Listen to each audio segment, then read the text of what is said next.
Join me as we unlock the stories of the past, turning the pages of history to discover the vibrant lives, struggles, and triumphs that have shaped our world. You trudge through the bustling medieval market square, the air thick with the scents of frying fat stale ale and just a hint of horse sweat. Vendors shout above the din, hawking their latest fried dough and honeyed fritters, each promising a bite of heaven, or at least a sugar rush.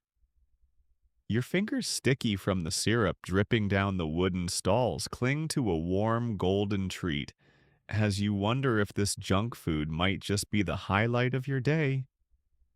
But spoiler alert, you probably won't survive the stomach aftermath. So before you get comfortable, take a moment to like the video and subscribe, but only if you genuinely enjoy what I do here. And while you're at it, why not post your location in local time? It's always fun to see where this sleepy storytelling travels. Wherever you are, I hope tonight brings you rest comfort and maybe a curious dream or two.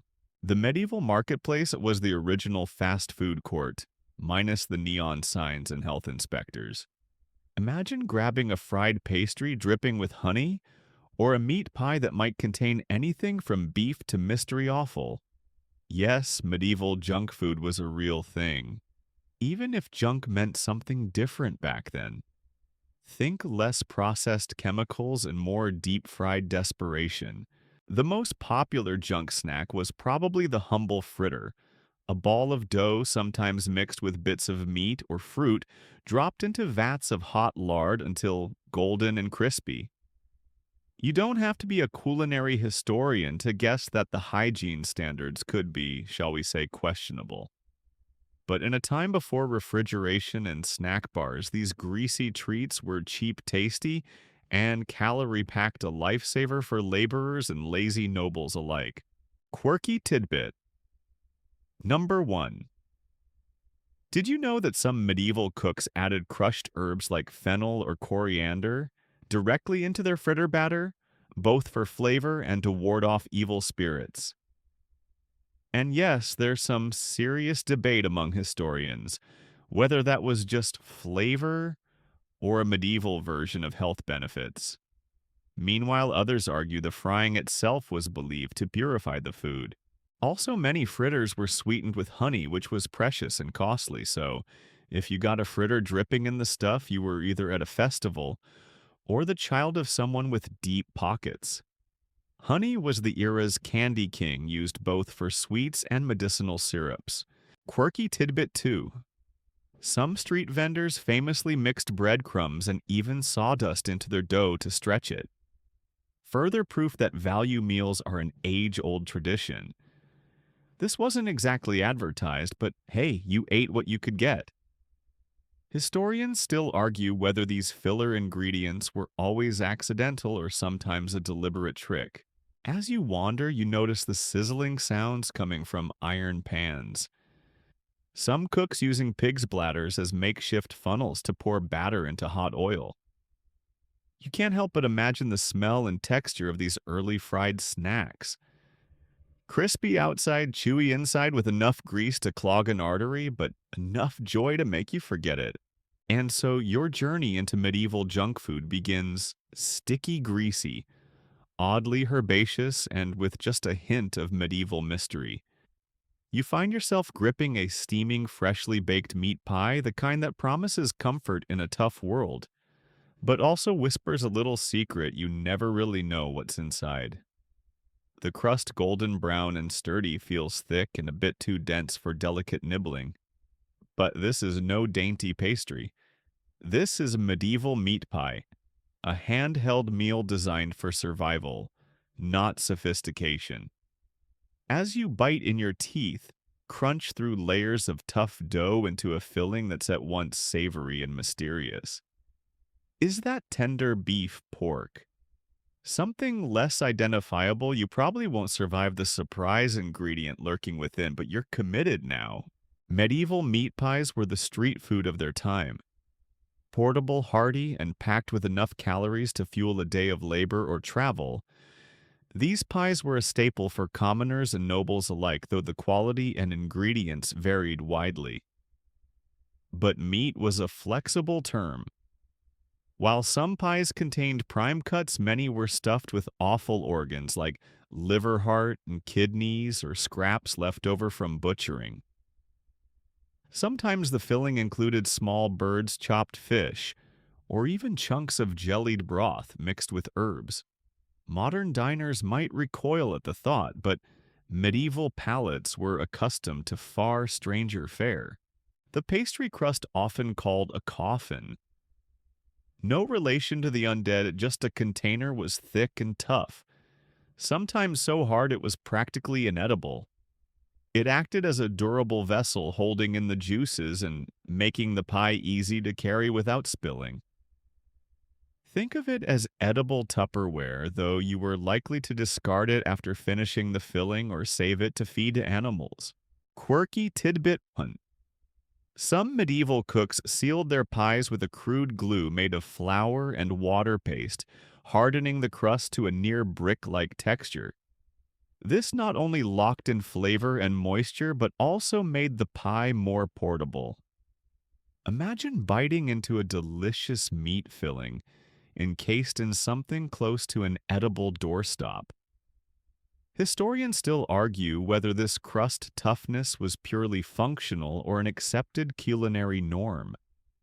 The word coffin itself evolved to describe pie crusts and the containers they were baked in, hinting at the pie's importance as a food vessel. Socially, pies were more than just food. They were portable celebrations, especially at fairs, markets, and festivals.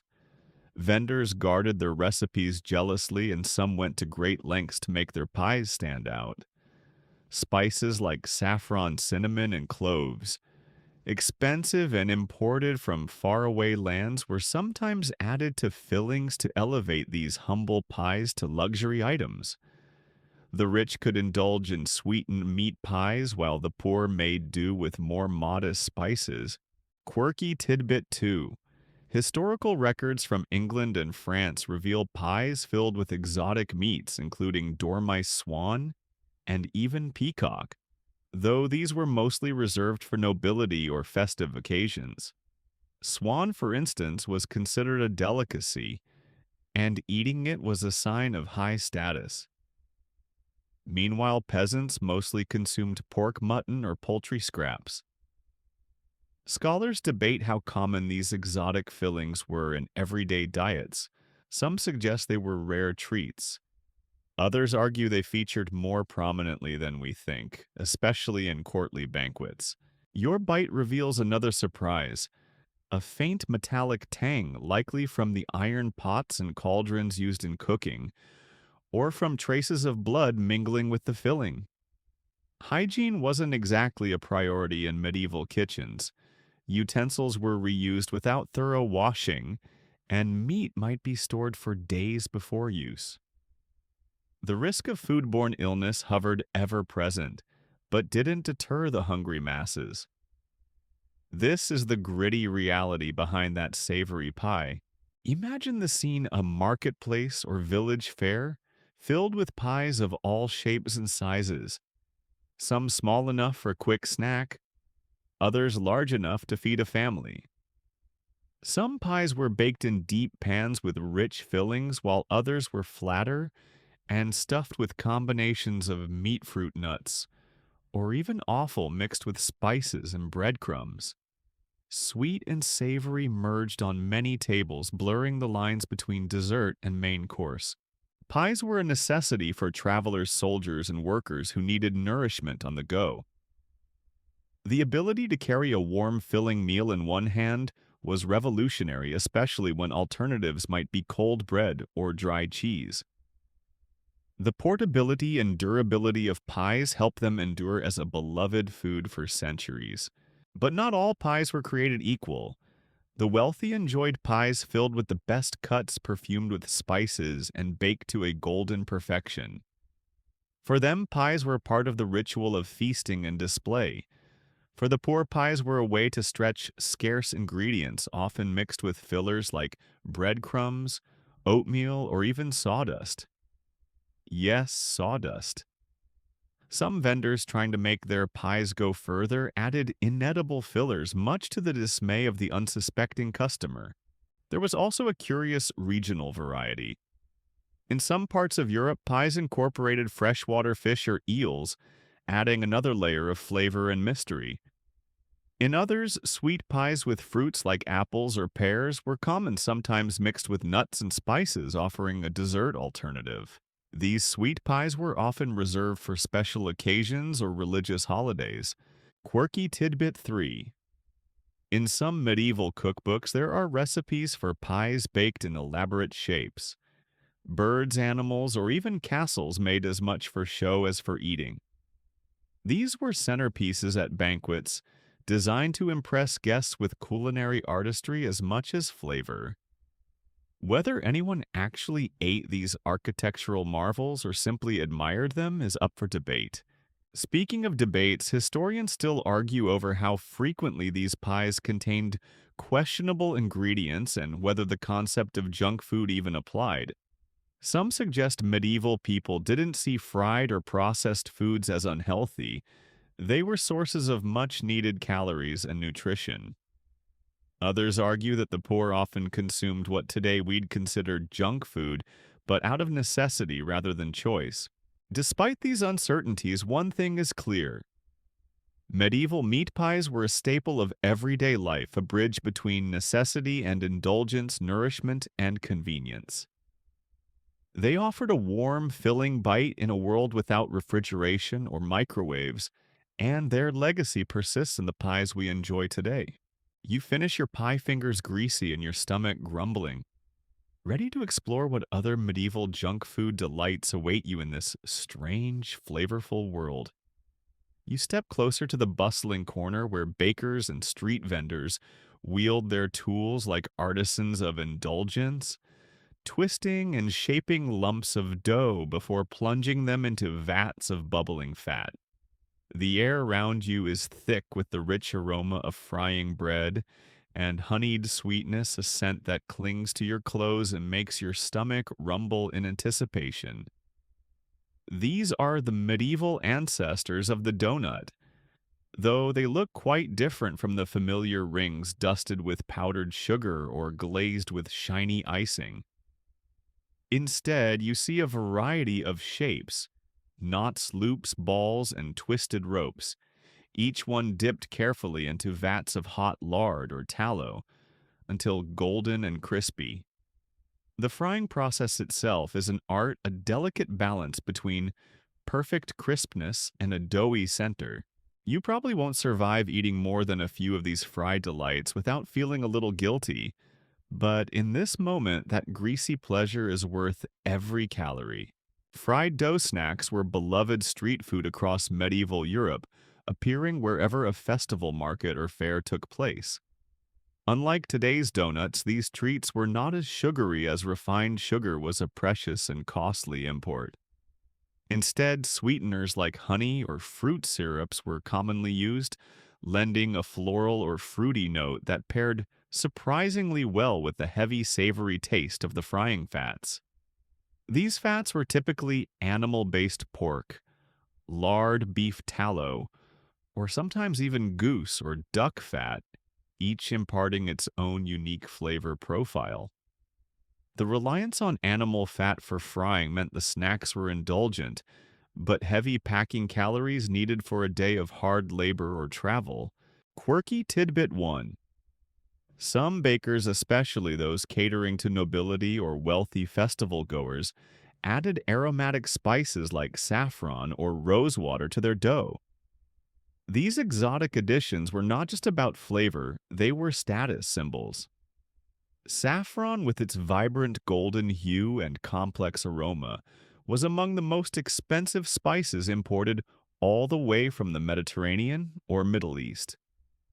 Rosewater brought a delicate floral scent, transforming simple fried dough into a perfumed luxury. Historians still argue whether these spiced donuts were widespread or mostly confined to the elite, but surviving medieval cookbooks suggest a fascinating variety of recipes. Watching the baker's work is like witnessing a performance. One slips a knot-shaped piece of dough into the hot oil, holding it steady as bubbles erupt around it. With practiced hands, the baker lifts it out when it reaches a perfect amber color, letting the excess fat drip back into the vat. Then comes the finishing touch, sometimes a drizzle of honey, a sprinkle of crushed nuts, or a dusting of dried fruit powder. Vendors shout playful rhymes and catchy slogans, creating a lively soundtrack to the snack frenzy. Hot fritters, sweet bites. Come taste delight, they call, weaving their own medieval jingles to lure hungry customers. Quirky tidbit 2. In some regions, these fried treats were known as fritters and could include surprising ingredients. Recipes sometimes called for chopped fruit like apples or berries, nuts, or even small bits of meat. Yes, meat fritters were a medieval thing. Combining sweet and savory in one bite might raise eyebrows today, but back then, this was common practice. Culinary historians debate how widespread meat fritters were. Some argue they were a local specialty. Others say they were seasonal treats served during fairs or religious celebrations. The art of frying was known but not universally practiced. Fat was expensive, and maintaining the right temperature over open flames was a challenge. The risk of fire or spoiled fat made frying a skillful and sometimes dangerous trade.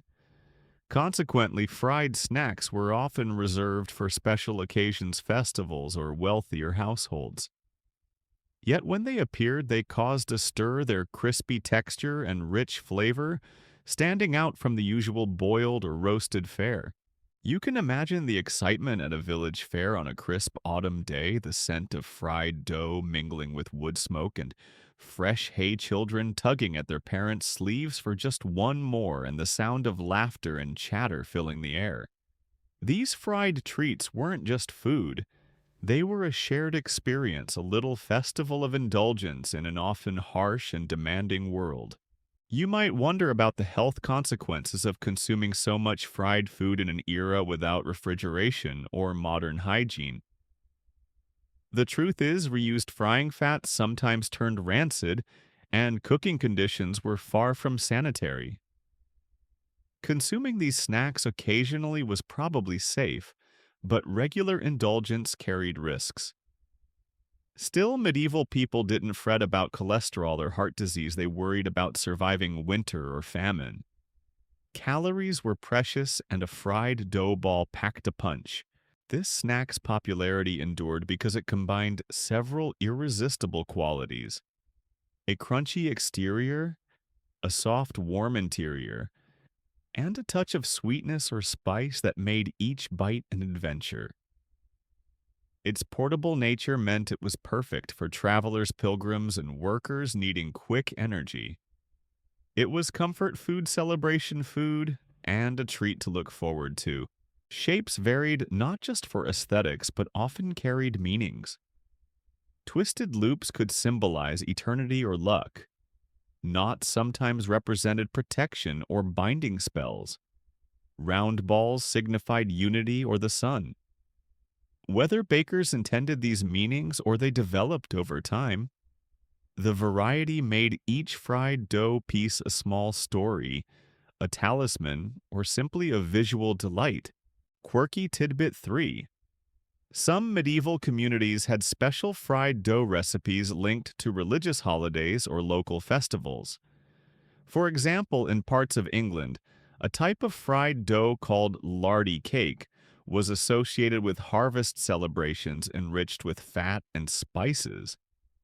In Germany, fried pastries shaped like animals were common during certain feasts, symbolizing fertility or prosperity. These traditions show that fried dough was more than a snack. It was woven into the fabric of medieval culture and belief. The art and science of frying dough would go on to influence many future culinary traditions. Today's donuts, churros fritters, and even some types of breaded fried foods trace their lineage back to these medieval delights. While modern recipes have refined ingredients and cooking methods, the basic joy of crispy, sweet fried dough remains unchanged. Historians still debate the extent to which frying was an everyday practice versus a special treat. Some evidence points to fried snacks being more common among urban populations, with access to fats in markets, while rural peasants ate them less often due to limited resources. Others suggest that fairs and religious holidays provided rare opportunities for such indulgences across all classes. As you savor this moment, the warmth of the fried dough contrasting with the cool medieval air, you can almost hear the echoes of centuries of snackers before you all reaching for a bite of fried joy in a complicated world. You know this simple pleasure, crisp, sweet, and a little greasy, is as old as hunger itself. And so, your journey through medieval junk food continues with fried dough leading the way as a timeless symbol of indulgence community, and the eternal human love for treats that make the hard days a little sweeter. You step into a quieter corner of the bustling medieval marketplace, where glass jars and wooden bowls hold curious treasures, candied herbs and spices glinting like jewels in the soft afternoon light. This is the realm of sucket, a medieval sweet treat made by preserving herbs, fruits, and flowers in sugar or honey syrup. You pluck a candied sprig of parsley and pop it into your mouth, expecting freshness, but instead meeting a peculiar mix of sweetness and herbal bite.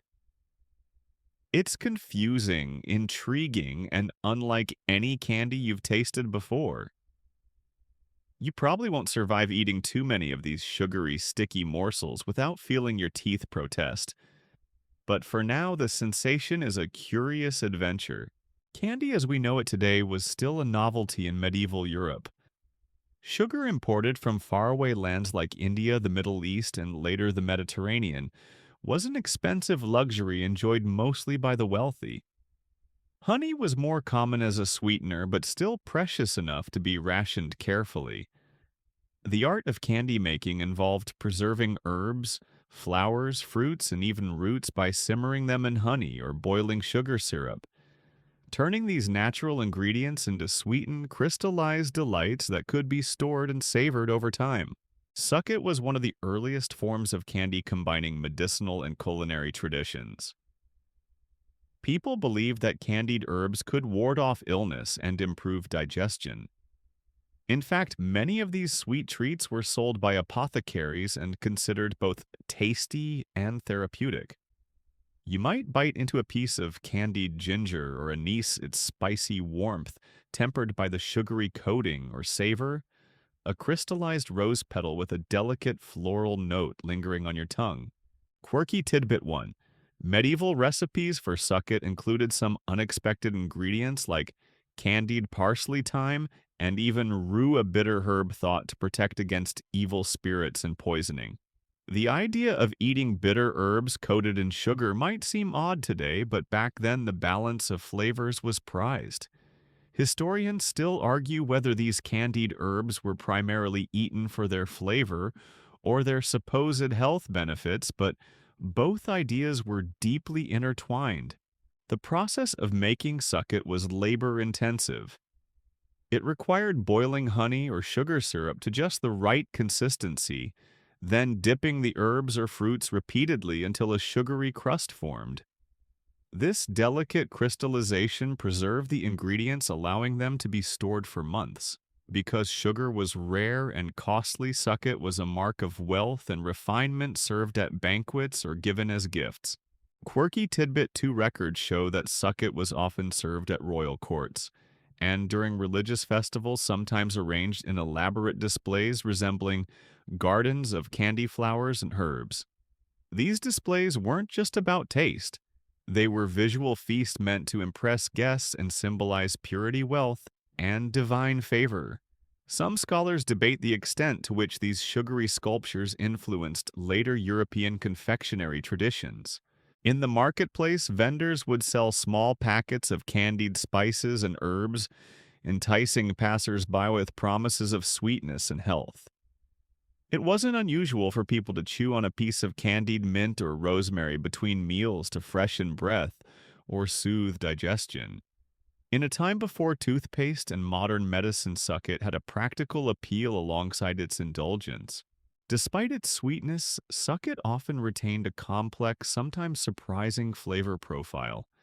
Candied rue or wormwood, for example, left a lingering bitterness beneath the sugary coating, creating a layered taste experience that modern palates might find challenging. But these combinations were treasured for their supposed medicinal qualities and their novelty.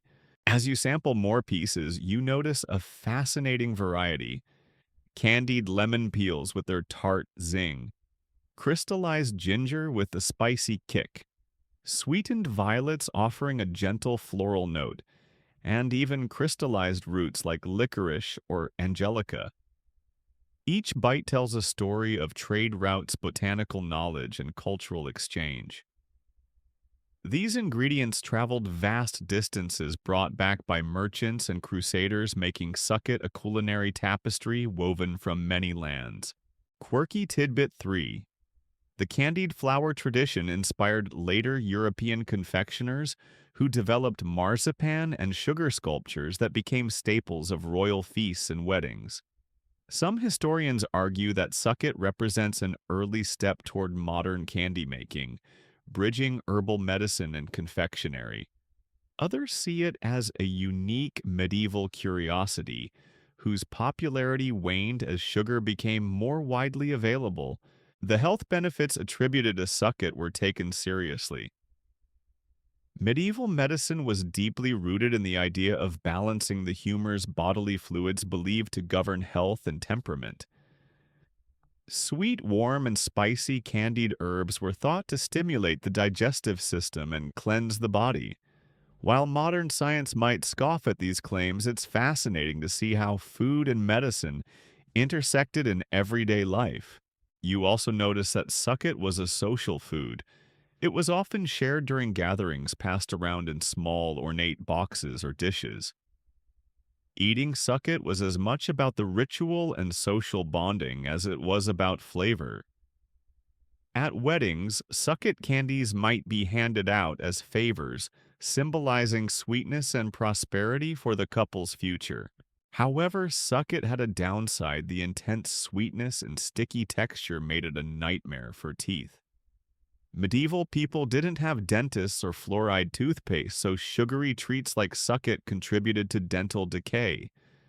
The wealthy who enjoyed sucket regularly sometimes suffered from painful toothaches and infections.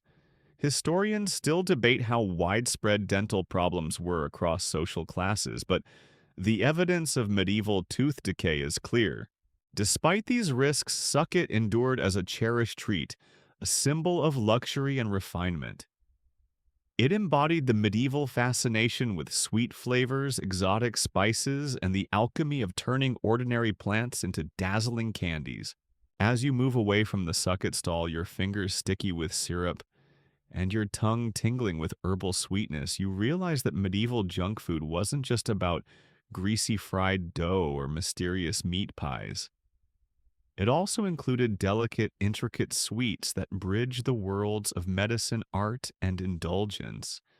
A reminder that even in harsh times, people sought beauty and pleasure in their food.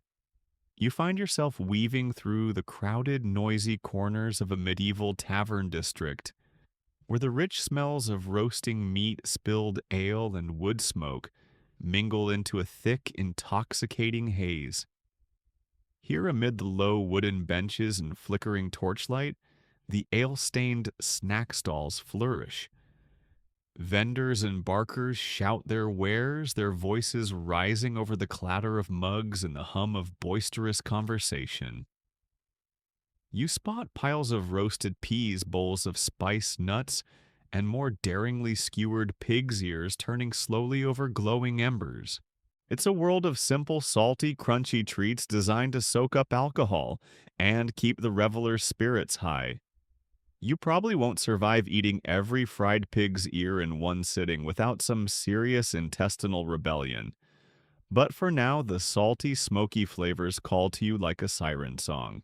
The medieval tavern was not just a place to drink, it was a social hub, a center of information exchange and a marketplace for quick bites to tide one over between gulps. Unlike the formal feasts of nobles, tavern fare was hearty, rustic, and practical, often featuring whatever was available and affordable. Roasted peas, for example, were a popular snack easily prepared by drying and roasting them over fire until crunchy. These peas were often salted or spiced with garlic pepper or other local herbs, creating a satisfying nibble to munch on while drinking. Quirky tidbit 1. Archaeological digs in medieval towns have uncovered remnants of these roasted peas, stuck between teeth and lodged in hearth ashes, confirming their popularity. Some medieval recipes even suggest adding crushed almonds or pine nuts for extra crunch. Historians still debate whether these snacks were consumed mostly by the lower classes or enjoyed across social strata, but the evidence leans towards a broad appeal. Spiced nuts also featured prominently. Walnuts, hazelnuts, and almonds were roasted and dusted with spice blends that could include cinnamon cloves and even a touch of chili. This mix of sweet, savory, and spicy flavors stimulated the palate and paired well with bitter ales and meads. Nuts were not only delicious but also nutrient-dense, providing essential fats and proteins for the often physically demanding lives of medieval workers and travelers. Pig's ears skewered and roasted over an open flame were the daring snack of the night. Their crunchy edges and fatty interior made for a texture feast, a kind of medieval junk food that was as indulgent as it was practical. Pig's ears were cheap, readily available parts of the animal, making them popular among tavern goers who wanted a satisfying snack without breaking the purse strings. Eating them required some skill and a willingness to embrace the oddity, as the crispy bristles and cartilage were not for the faint-hearted. Quirky tidbit 2. In some regions, pig's ears were even pickled or smoked before roasting, adding layers of flavor complexity. Tavern menus sometimes listed crackling made from ears and other pig scraps, offering a crunchy, salty delight. Historians still argue whether pig's ear snacks were a widespread favorite or a niche regional specialty, but references in cookbooks and legal records suggest they were common enough to warrant taxation in some cities.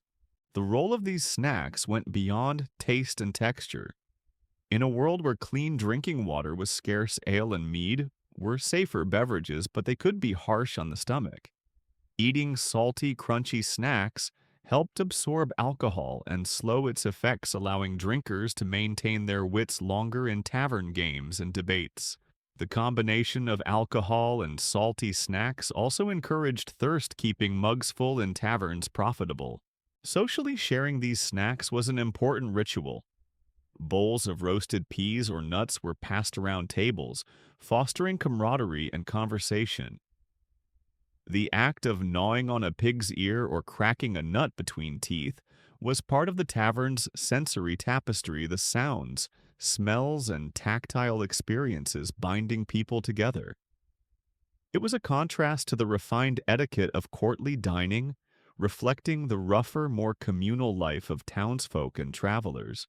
You also notice that many taverns sold flip or posset warm-spiced ale or milk drinks meant to soothe the stomach after a heavy night of drinking.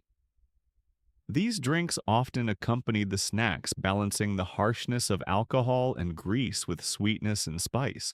Quirky tidbit 3. Tavern songs and rhymes often mention these snacks, immortalizing them in popular culture. Lines like "roasted peas and ale so fine, keep me merry till the moon does shine" were common refrains. Scholars debate how much tavern culture influenced the broader medieval cuisine, but it's clear these snacks played a vital role in everyday social life. The practical aspects of producing these snacks also shaped medieval economies. Peas and nuts could be dried, stored, and transported easily, making them ideal goods for traveling merchants and local vendors. Pigs' ears and other offal parts were valued not just for food, but for byproducts like leather and gelatin, highlighting a medieval commitment to waste not want not. Eating these snacks wasn't without risks. Roasted nuts, if not prepared properly, could become rancid or moldy, and consuming undercooked or improperly stored pig's ears could cause illness. Nevertheless, the immediate satisfaction and sustenance they provided outweighed the occasional downside. Tavern goers were tough and used to balancing risk with reward in their daily lives. As you chew on a salty roasted pea savoring its smoky flavor, you imagine the lively scenes unfolding around you. Laughter echoing off timber walls, ale mugs clinking, and friends debating the latest news or gossip.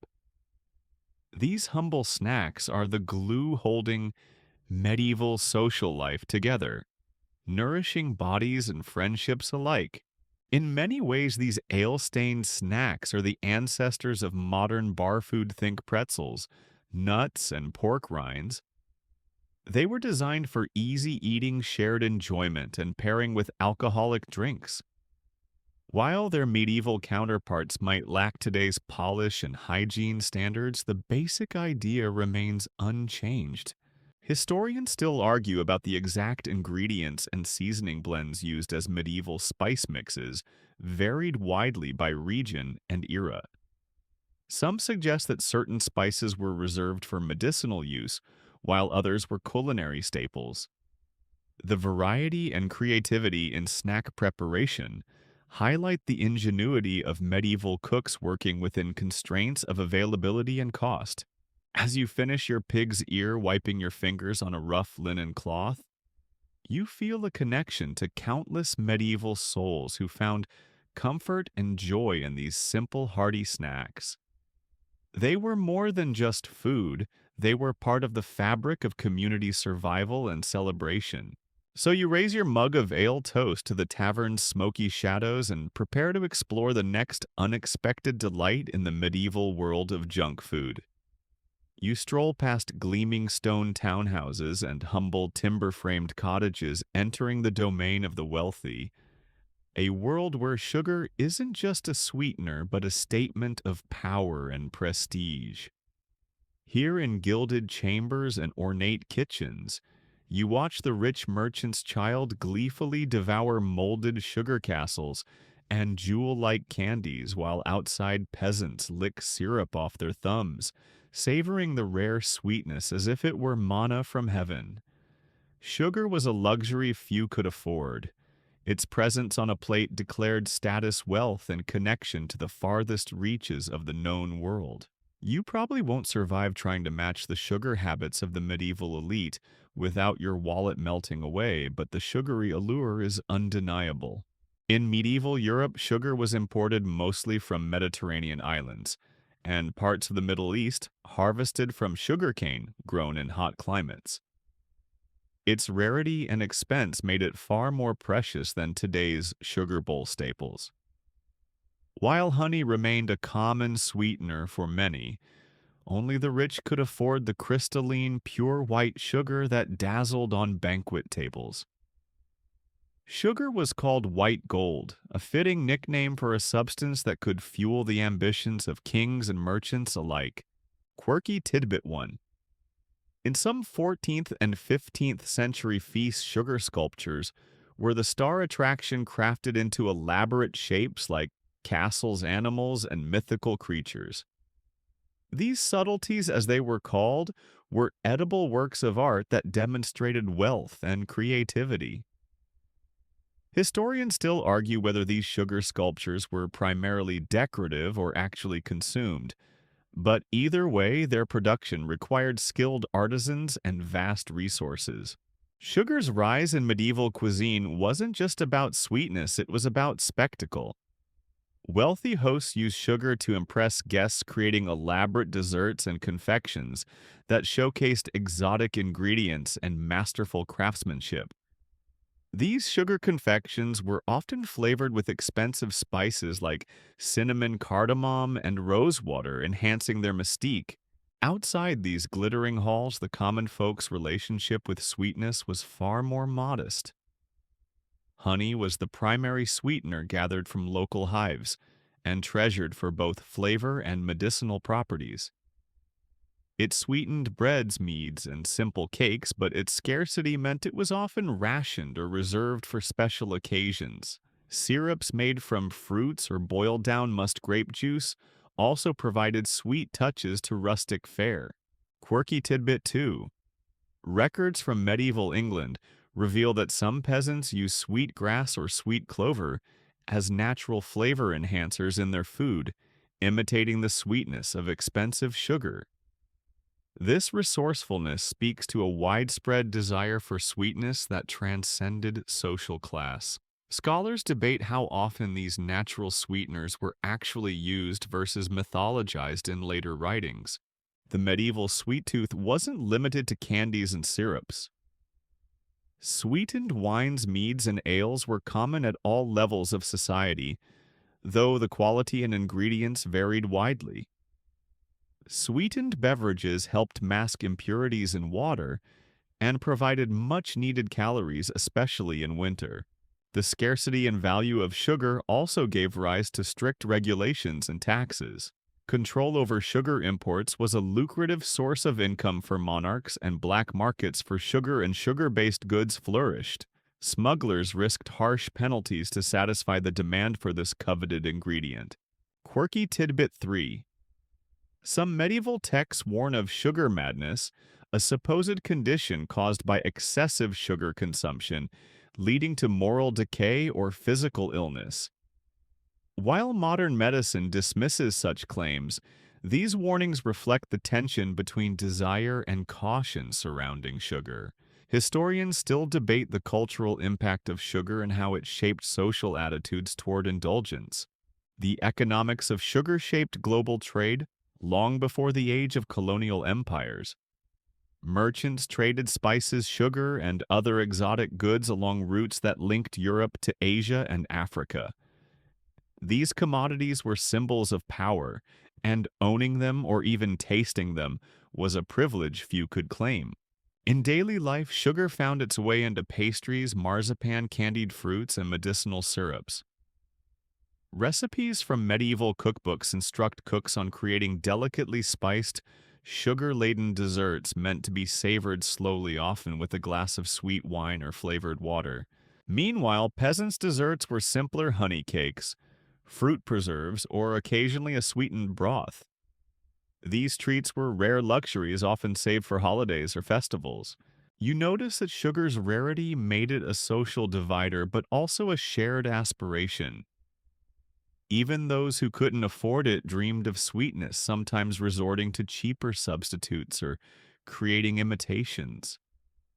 This universal longing for sugar-shaped diets, economies, and even art. Despite sugar's allure, its impact on health was problematic.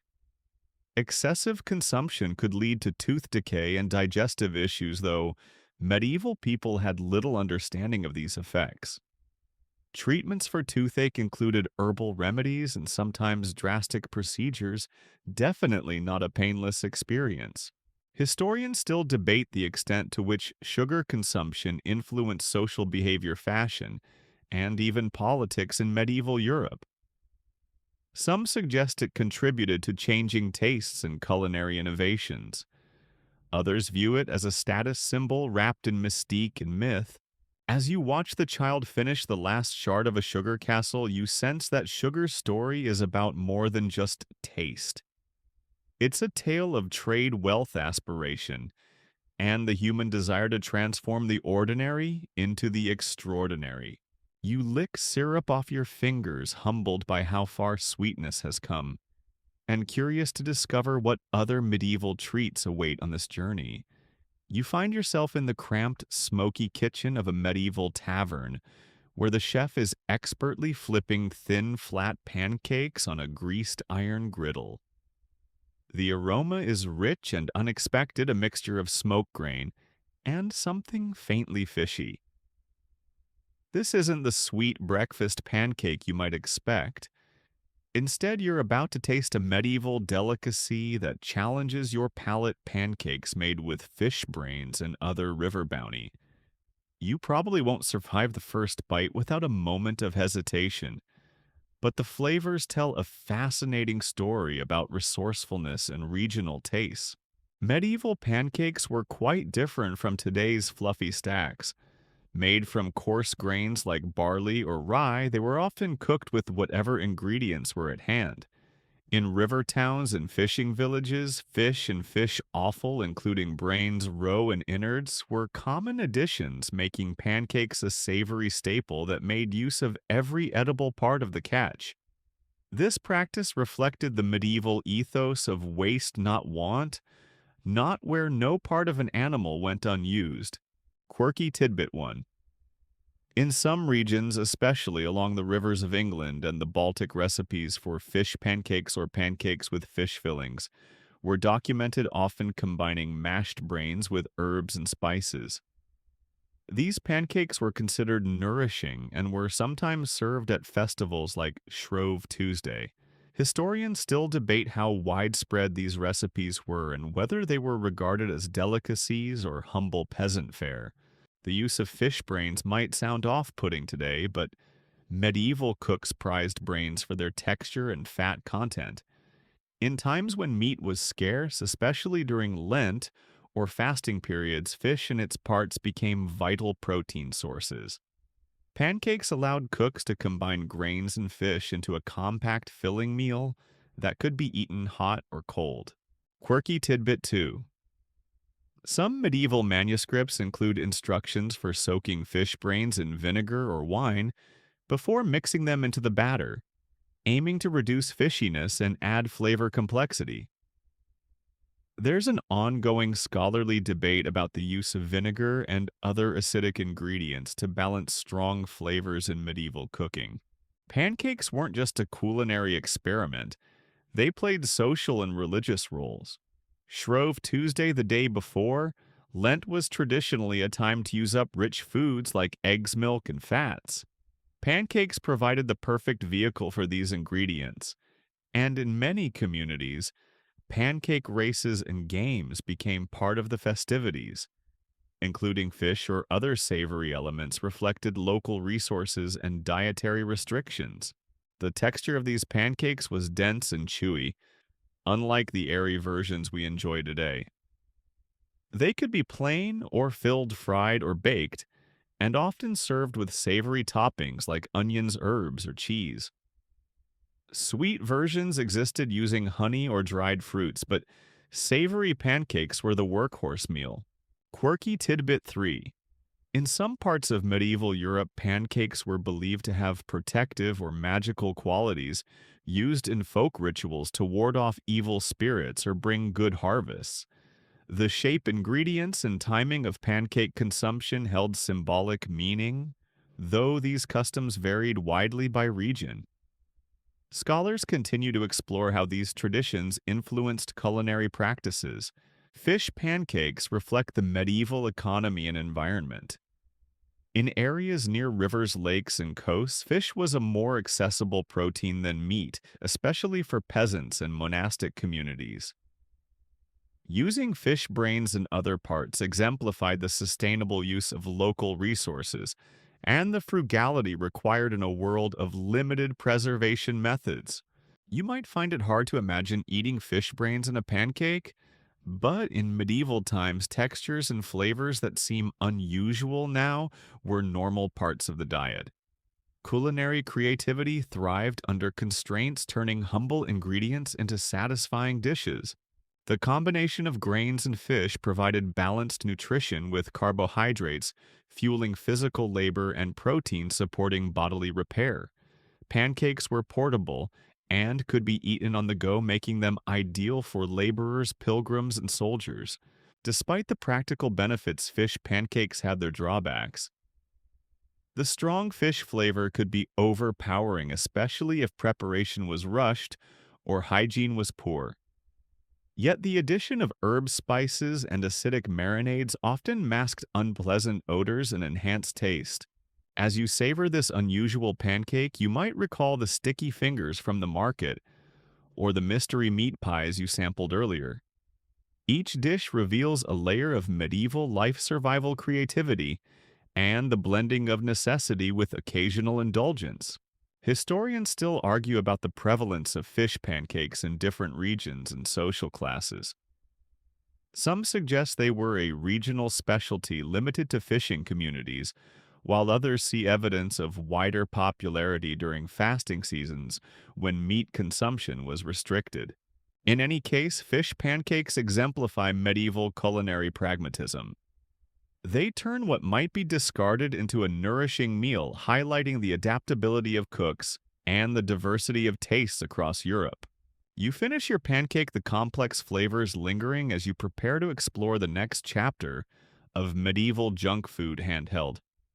Pottage cakes pressed from leftovers, perfect for hungry travelers and plowmen on the go. You trudge along a muddy path lined with scrub and wildflowers, the scent of damp earth mingling with the faint tang of smoke from distant hearths. In your hand, you hold an odd, dense cake, roughly shaped, crusty on the outside, soft and gritty inside. It's a portable cake made from pottage leftovers pressed together and baked or dried for travel. This gruel cake or pottage cake is the medieval equivalent of fast food for laborers, plowmen, and travelers. You probably won't survive too many of these rough and ready snacks without longing for fresh bread or cheese. But for now, its hearty simplicity keeps you moving forward. Pottage was the staple dish for most medieval people, a thick stew-like concoction made by boiling grains, legumes, vegetables, and sometimes meat or fish. Often served daily, it was economical filling and adaptable to whatever ingredients were available. However, pottage rarely traveled well. It spoiled quickly and was awkward to carry. That's where pottage cakes came in. Leftover pottage was thickened, pressed into cakes, and either baked, dried, or fried, creating a portable, shelf-stable meal. Quirky tidbit 1. Some medieval cookbooks and household records describe pottage cakes being formed in wooden molds or wrapped in cloth and pressed with heavy stones. These cakes could be stored for days or weeks, making them ideal provisions for long journeys or workdays in the fields. Historians still debate the exact recipes and preservation methods, as surviving documentation is fragmentary and varies regionally. The ingredients in pottage cakes were simple but hearty: barley or oats, split peas or beans, root vegetables like carrots or parsnips, and occasionally bits of salted meat or fish. Herbs such as parsley, thyme, and onions added flavor. The cakes were dense, chewy, and filling, more about sustenance than flavor. For peasants, these cakes were a lifeline during planting and harvest seasons, offering quick energy without the need to stop and cook a fresh meal. Quirky tidbit 2. In some regions, pottage cakes were called flad or fladbrod, and were sometimes baked as flatbreads rather than thick cakes.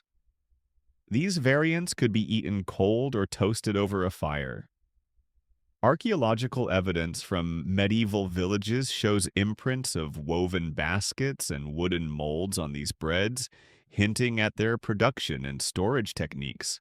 Scholars debate whether flatbreads or thick cakes were more common, likely varying by geography and culture. The portability of pottage cakes made them perfect for pilgrims on religious journeys. Pilgrimages often lasted days or weeks, requiring travelers to carry durable, non-perishable food.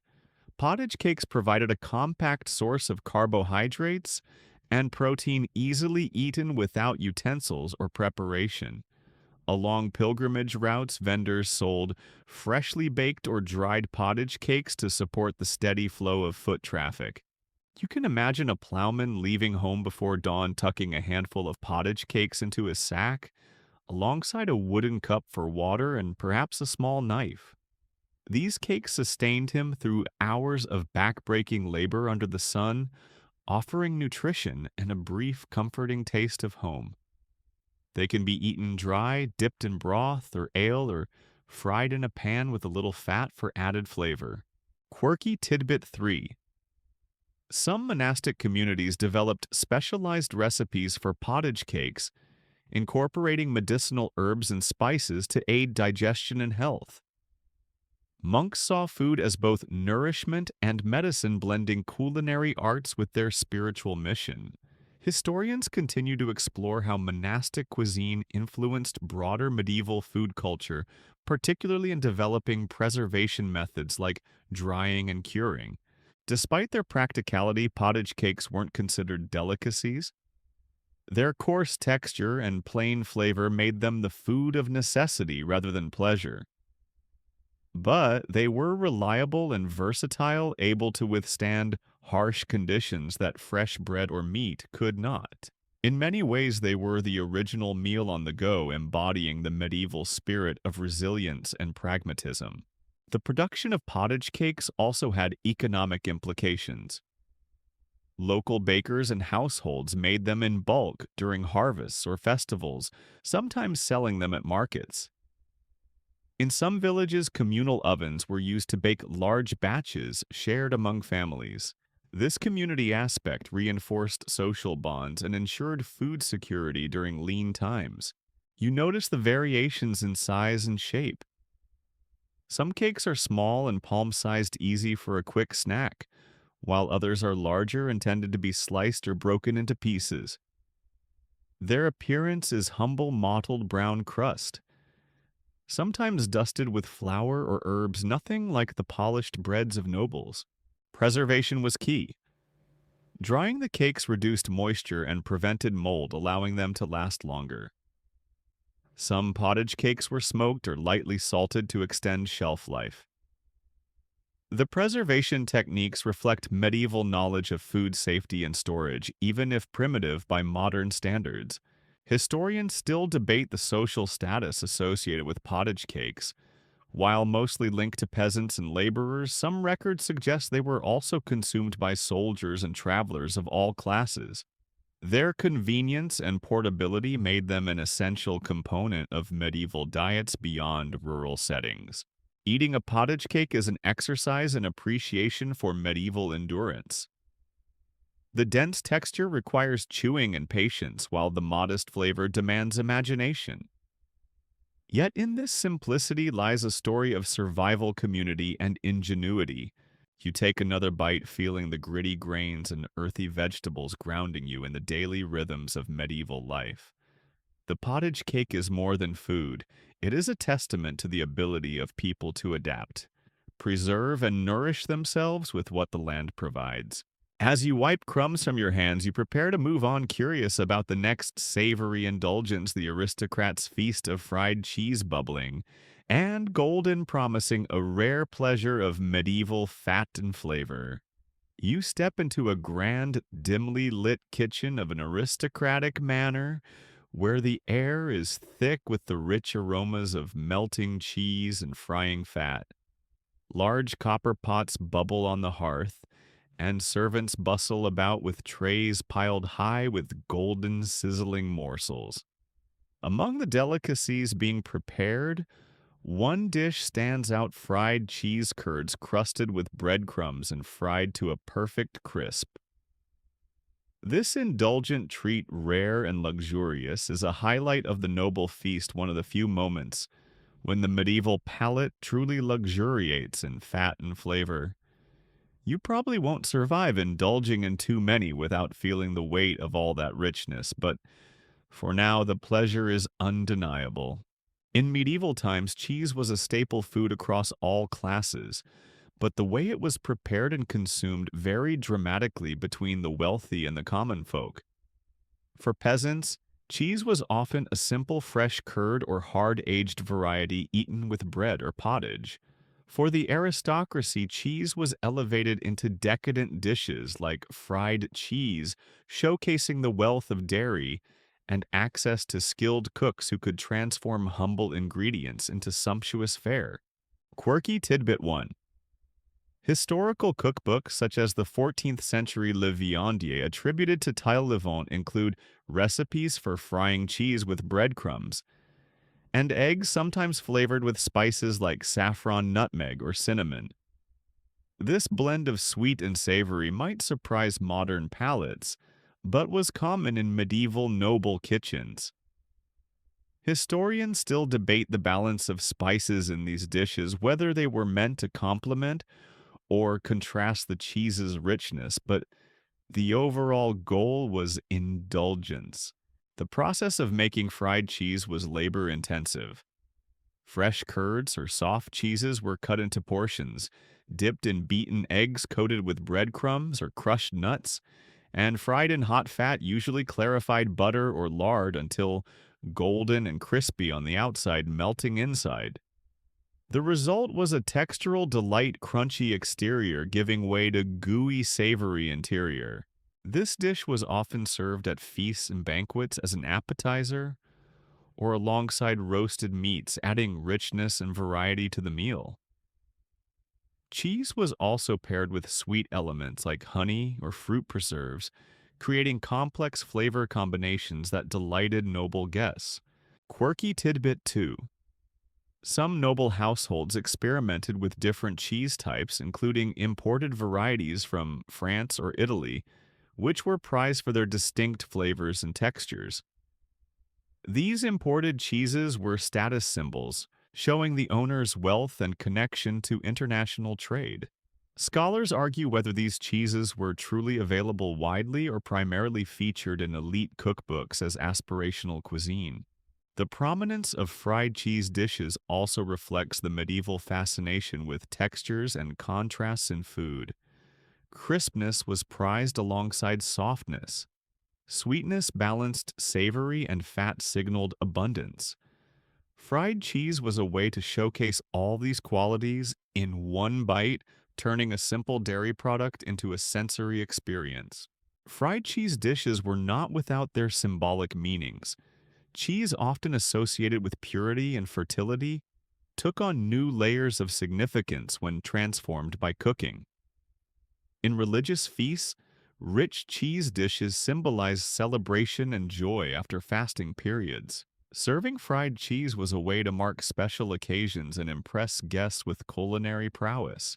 The production of fried cheese required access to fresh dairy-skilled kitchen staff and ample cooking fat resources not available to most medieval households.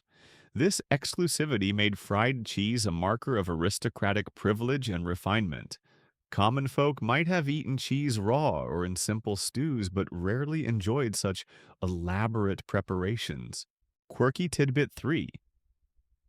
Archaeological findings at medieval manor sites have uncovered residues of cheese fats and breadcrumbs in cooking vessels, supporting the existence of fried cheese dishes.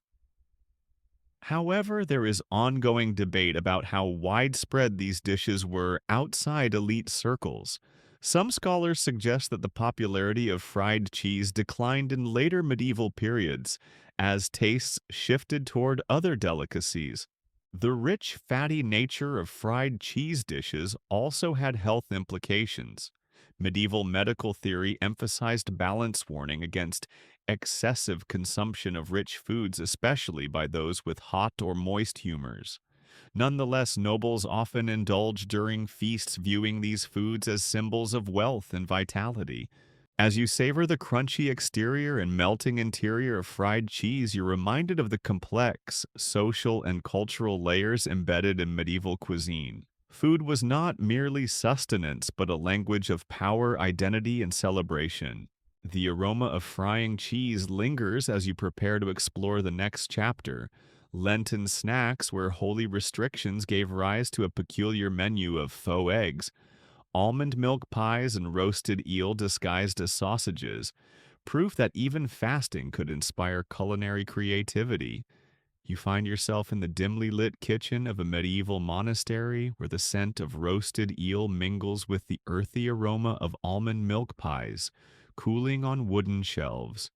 The season is Lent, a time of fasting and spiritual discipline when meat, dairy, and other rich foods are forbidden. Yet hunger persists, and cooks have devised ingenious, sometimes peculiar dishes to skirt the rules without sacrificing flavor. You're about to sample a menu of Lenten snacks. Faux eggs made from almonds pies, sweetened with fruit and sausages cleverly crafted from roasted eel. You probably won't survive the shock of these culinary disguises without a moment of disbelief, but the creativity is undeniable. Lent imposed strict dietary restrictions on Christians requiring abstinence from meat, dairy, and eggs on many days. These rules posed a challenge for cooks, especially in monastic communities, where fasting was taken seriously but food still needed to sustain body and spirit. The solution was to create dishes that mimicked forbidden foods using allowed ingredients combining practicality with spiritual devotion. Quirky tidbit 1. One famous medieval recipe describes fake eggs made by grinding almonds into a paste, mixing them with sweeteners and spices and shaping them into ovoid forms. These almond eggs could be boiled or baked, providing a striking visual and textural substitute during fasting meals. Historians still debate whether these almond eggs were consumed primarily by monks or also found their way into noble households seeking to observe Lent without losing culinary pleasure. Almond milk pies were another Lenten favorite. Made by blending ground almonds with water and sweetened with honey or fruit syrups, almond milk was used as a base for custards and pies, replacing dairy products banned during Lent. These pies are often flavored with fragrant spices like cinnamon cloves and rose water, transforming humble ingredients into aromatic delights. Quirky tidbit 2. Medieval cookbooks from Italy and England contain multiple recipes for almond milk puddings and pies, indicating widespread popularity. Some recipes call for adding breadcrumbs or rice flour to thicken the custard, while others incorporate dried fruits or nuts for texture. Scholars continue to explore how these dishes influenced the development of later European desserts. The roasted eel sausages are perhaps the most curious of the Lenten treats. Eel was permitted during Lent because it was considered a fish, not meat.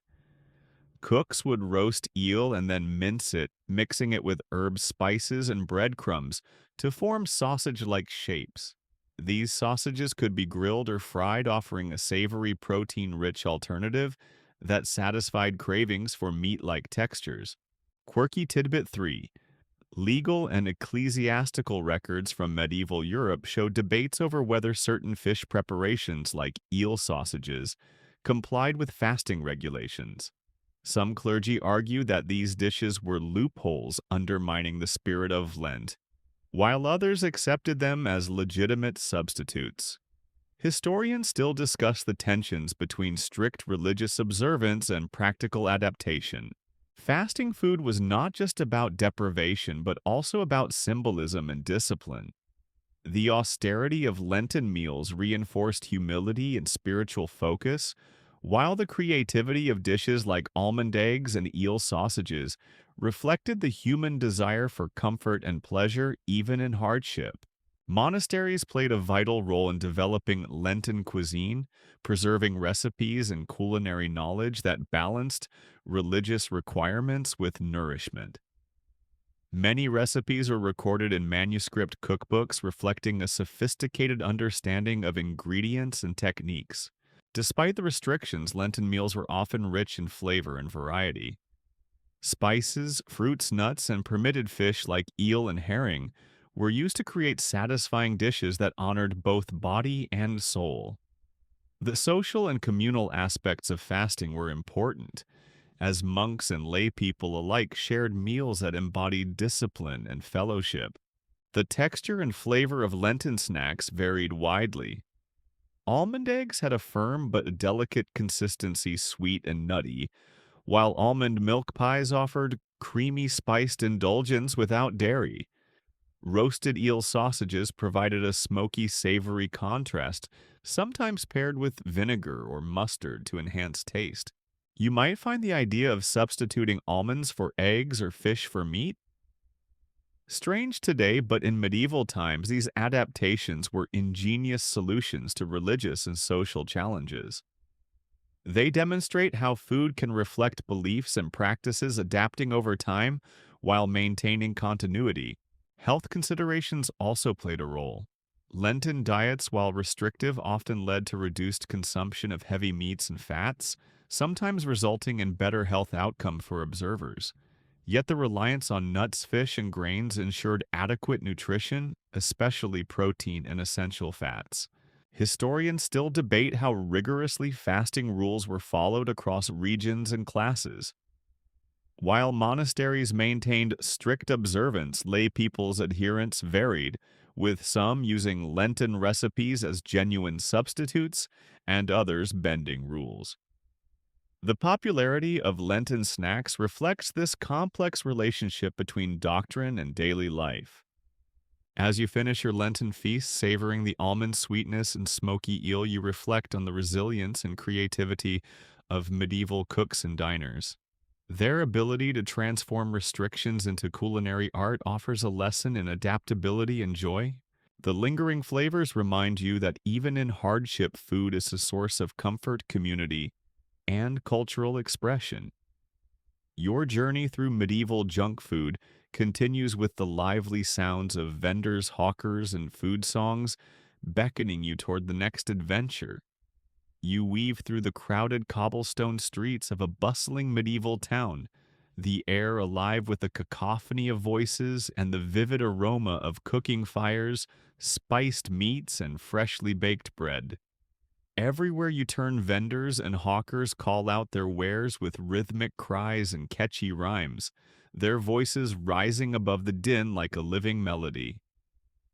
This is the world of medieval street food sellers where snack stalls and carts offer a dizzying array of treats, and every call to hot cockles piping hot is both a sales pitch and a song.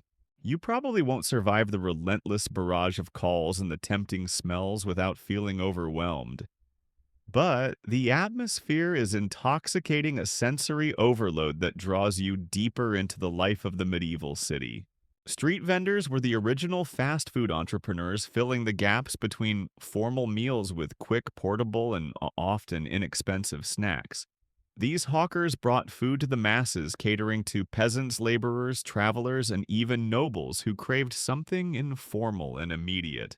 Their stalls sold everything from roasted meats and fresh pies to sweets and spiced nuts, creating a lively marketplace where commerce and community intertwined. Quirky tidbit one. Medieval street sellers often developed their own unique calls and rhymes to stand out in the crowded streets. Some shouted simple phrases like fresh meat or sweet cakes here, while others created elaborate jingles or even short songs. These calls not only advertised their goods but also entertained passersby, turning shopping into a theatrical experience. Historians still debate how much these vocal performances influenced the development of later market culture and even modern advertising jingles. You notice a vendor selling cockles, small edible mollusks popular along coastal towns. He stands by a steaming pot ladling out hot cockles into wooden bowls, shouting, "Hot cockles piping hot" to attract customers. Cockles were cheap, plentiful, and easy to prepare, making them a favored snack for working-class folk and sailors. Served simply, sometimes with a sprinkle of salt or vinegar, they offered a salty, satisfying bite. Quirky tidbit 2. In some towns, cockle sellers were accompanied by musicians or dancers, drawing crowds and adding festivity to the street. This blend of food and entertainment created a vibrant social scene where food was as much about experience as sustenance. Scholars continue to explore the relationship between medieval street food culture and public festivities. The stalls also featured an impressive variety of fried and roasted snacks, skewered meats, spiced sausages, honey-coated fritters, and nut mixtures. Vendors often worked over open fires or portable stoves, producing food on demand to ensure freshness. The immediacy of preparation meant that customers could enjoy hot snacks while walking, perfect for the bustling pace of medieval urban life. Some stalls specialized in sweets, offering candied fruits, boiled sugar treats, and spiced cakes. These confections, though more expensive, attracted wealthier clients or were saved for special occasions. Vendors had to balance cost, quality, and speed, managing limited resources and fluctuating demand. Quirky Tidbit 3. Certain vendors were known for their secret recipes or unique ingredients which they guarded closely. Competition was fierce and reputation was everything. Some sold snacks infused with rare spices or local herbs, creating signature flavors that drew loyal customers.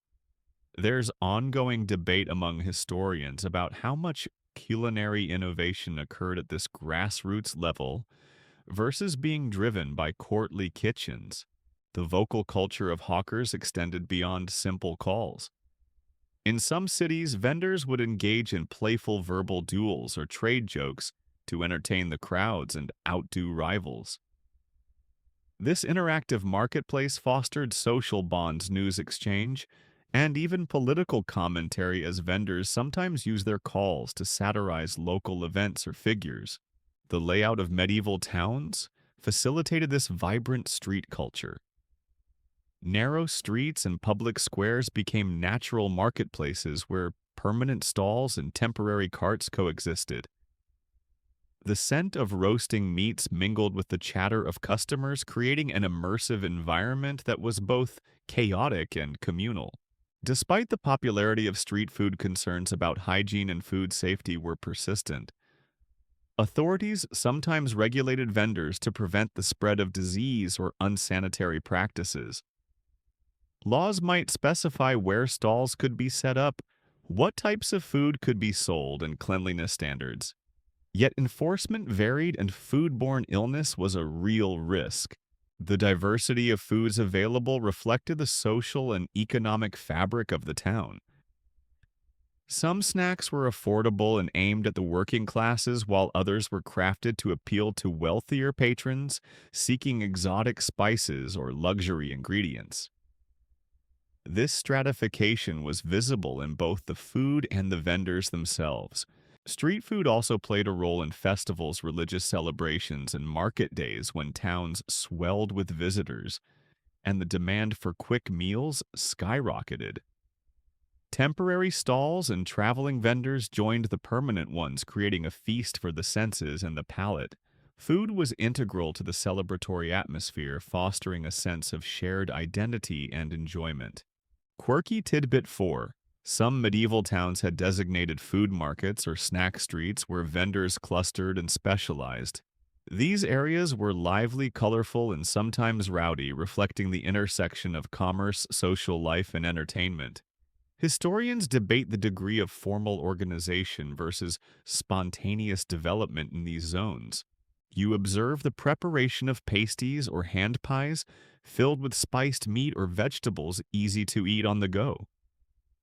These portable snacks were beloved by laborers and travelers, providing nourishment without utensils. Their popularity is echoed in modern street foods, showcasing the enduring appeal of handheld meals. The influence of these street vendors extended beyond food. They were part of a broader urban culture that included musicians, storytellers, and performers, creating dynamic public spaces where food art and social interaction merged. This vibrant street life contributed to the character and identity of medieval towns. Despite the bustle, some customers were wary of street food hygiene. Stories of unscrupulous vendors using stale or contaminated ingredients circulated, reminding buyers to choose wisely. This skepticism shaped buying habits and fueled competition among vendors to maintain trust and quality. You join a small crowd gathered around a vendor selling spiced almonds freshly roasted and coated in sugar and cinnamon. The sweet, crunchy nuts provide a welcome contrast to the savory snacks, appealing to those with a sweet tooth. Vendors often adjusted recipes seasonally or for festivals, incorporating local flavors and ingredients. The street vendor culture also reflected broader economic trends. The rise of towns and trade increased demand for convenient food, while migration and population growth diversified tastes and culinary influences. Vendors adapted to these changes, innovating and expanding their offerings. Quirky Tidbit 5. Some medieval guilds included food vendors regulating standards and protecting members' interests. These guilds influenced prices, quality, and market access, playing a significant role in the development of urban food economies. The legacy of these organizations persists in modern food industry associations. As you navigate the lively streets, the calls and smells blending into a symphony of medieval life, you sense that these vendors were more than mere sellers. They were the heartbeat of the city, bringing nourishment, community, and joy to daily life. The experience is overwhelming yet enchanting, a vivid reminder that food is at the center of human connection, culture, and survival. You savor the moment, ready to continue your journey into medieval junk food, with the festival treats and tummy aches that await. You find yourself amid the vibrant chaos of a medieval fairground, where the scents of frying almond balls, roasting meats, and sweet meads blend into an intoxicating symphony of flavors and aromas. The lively chatter of the crowd, punctuated by laughter, and the calls of vendors creates a festive atmosphere that seems to pulse with life and anticipation. Your eyes catch sight of a vendor frying golden almond balls in a bubbling cauldron of oil, their sweet scent mingling with the sharp tang of honey and spice.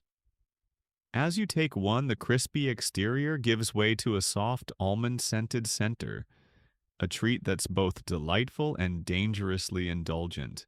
You probably won't survive the aftermath of too many fried almond balls without a stomach revolt.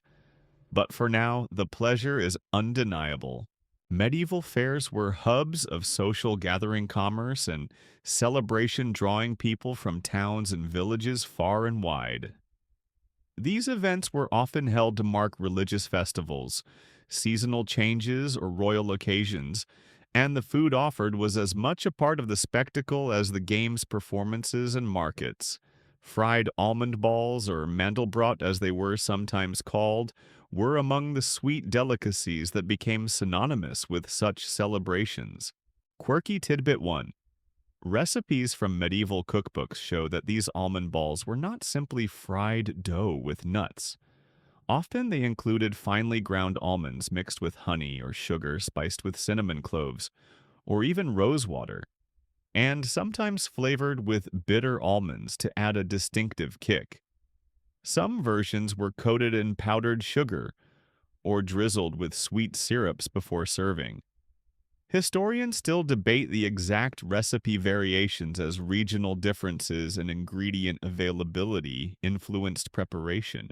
The process of making these treats was labor-intensive and required skill. Almonds had to be peeled, ground, and carefully mixed with sweeteners and spices to achieve the right texture and flavor balance.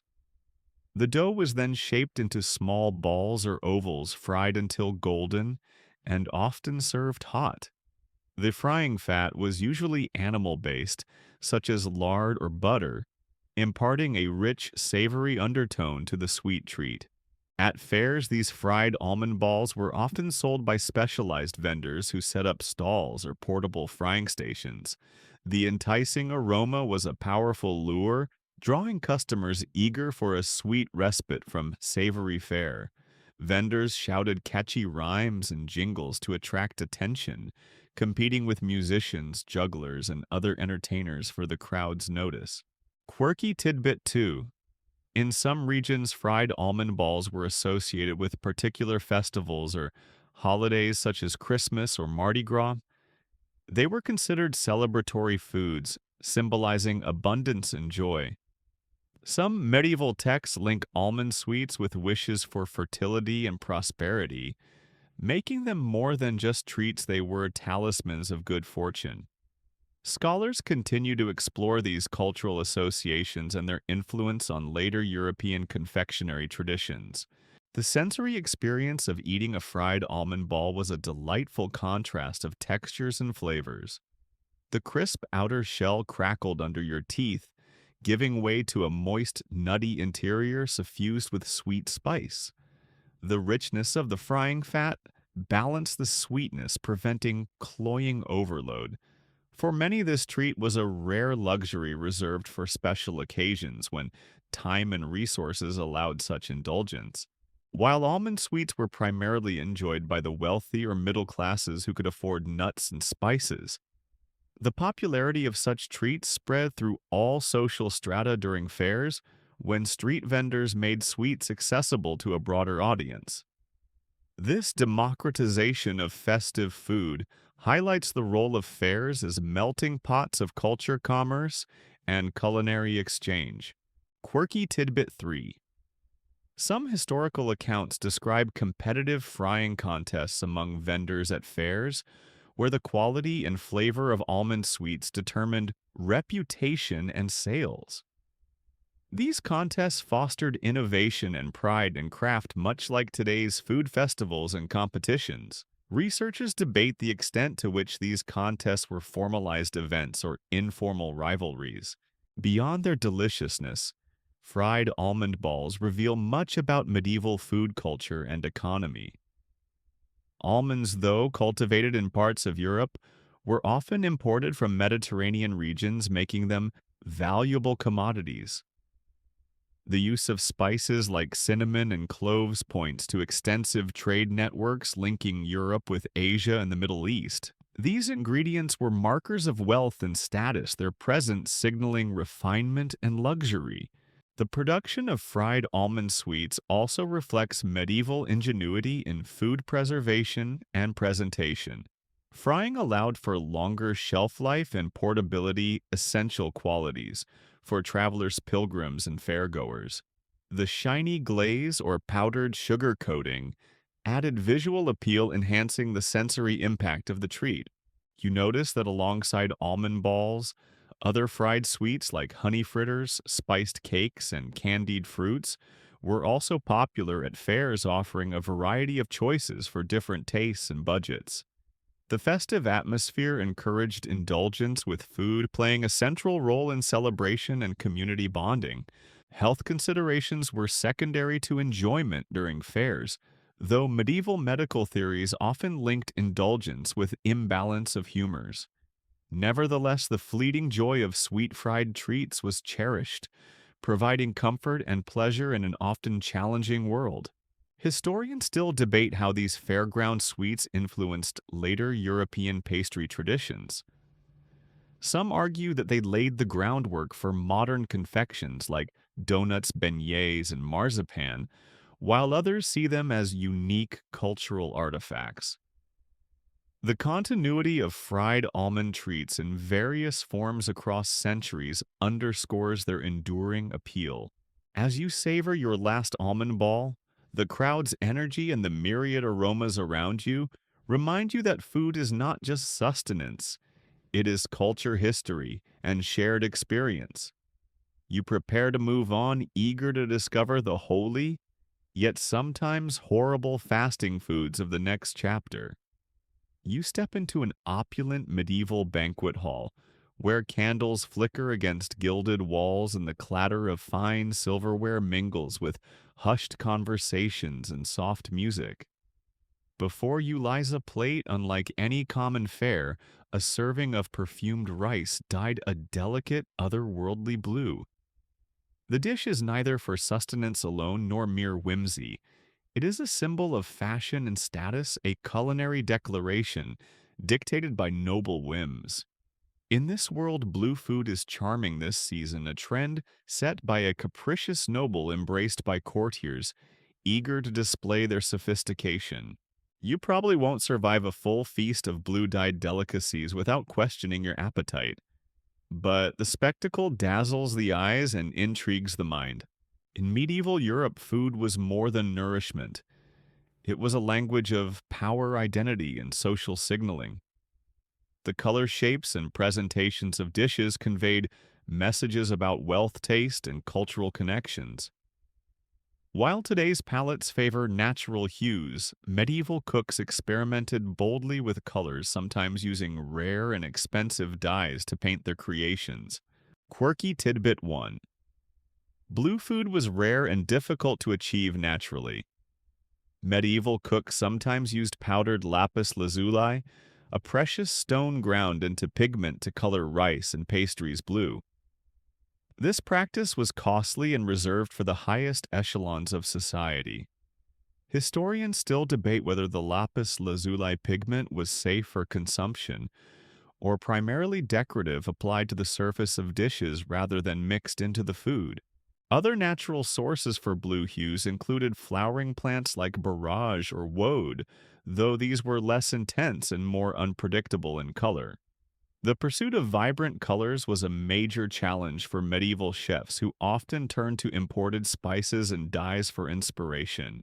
Blue food became fashionable among the elite, partly due to its rarity and visual impact. Serving blue dishes at banquets was a way to impress guests and showcase access to exotic materials. Blue symbolized nobility, mystery, and the heavens resonating with medieval cosmology and art. Quirky tidbit 2. Some records indicate that blue food was linked to specific festivals or religious events, where color symbolism enhanced spiritual themes. Blue was associated with the Virgin Mary and divine purity, making blue dishes appropriate for sacred occasions. Scholars debate how widespread these practices were beyond courtly settings, but their cultural significance is clear. The process of creating blue-colored food was complex.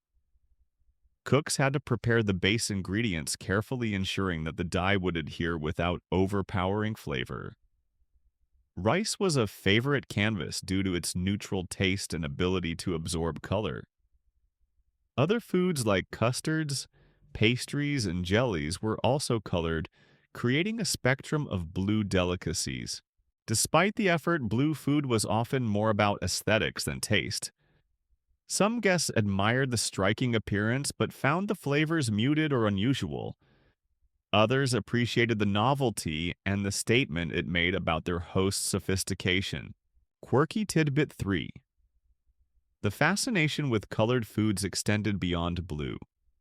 Medieval banquets featured dishes dyed red with beetroot, or saffron green with herbs or spinach, and yellow with turmeric or saffron.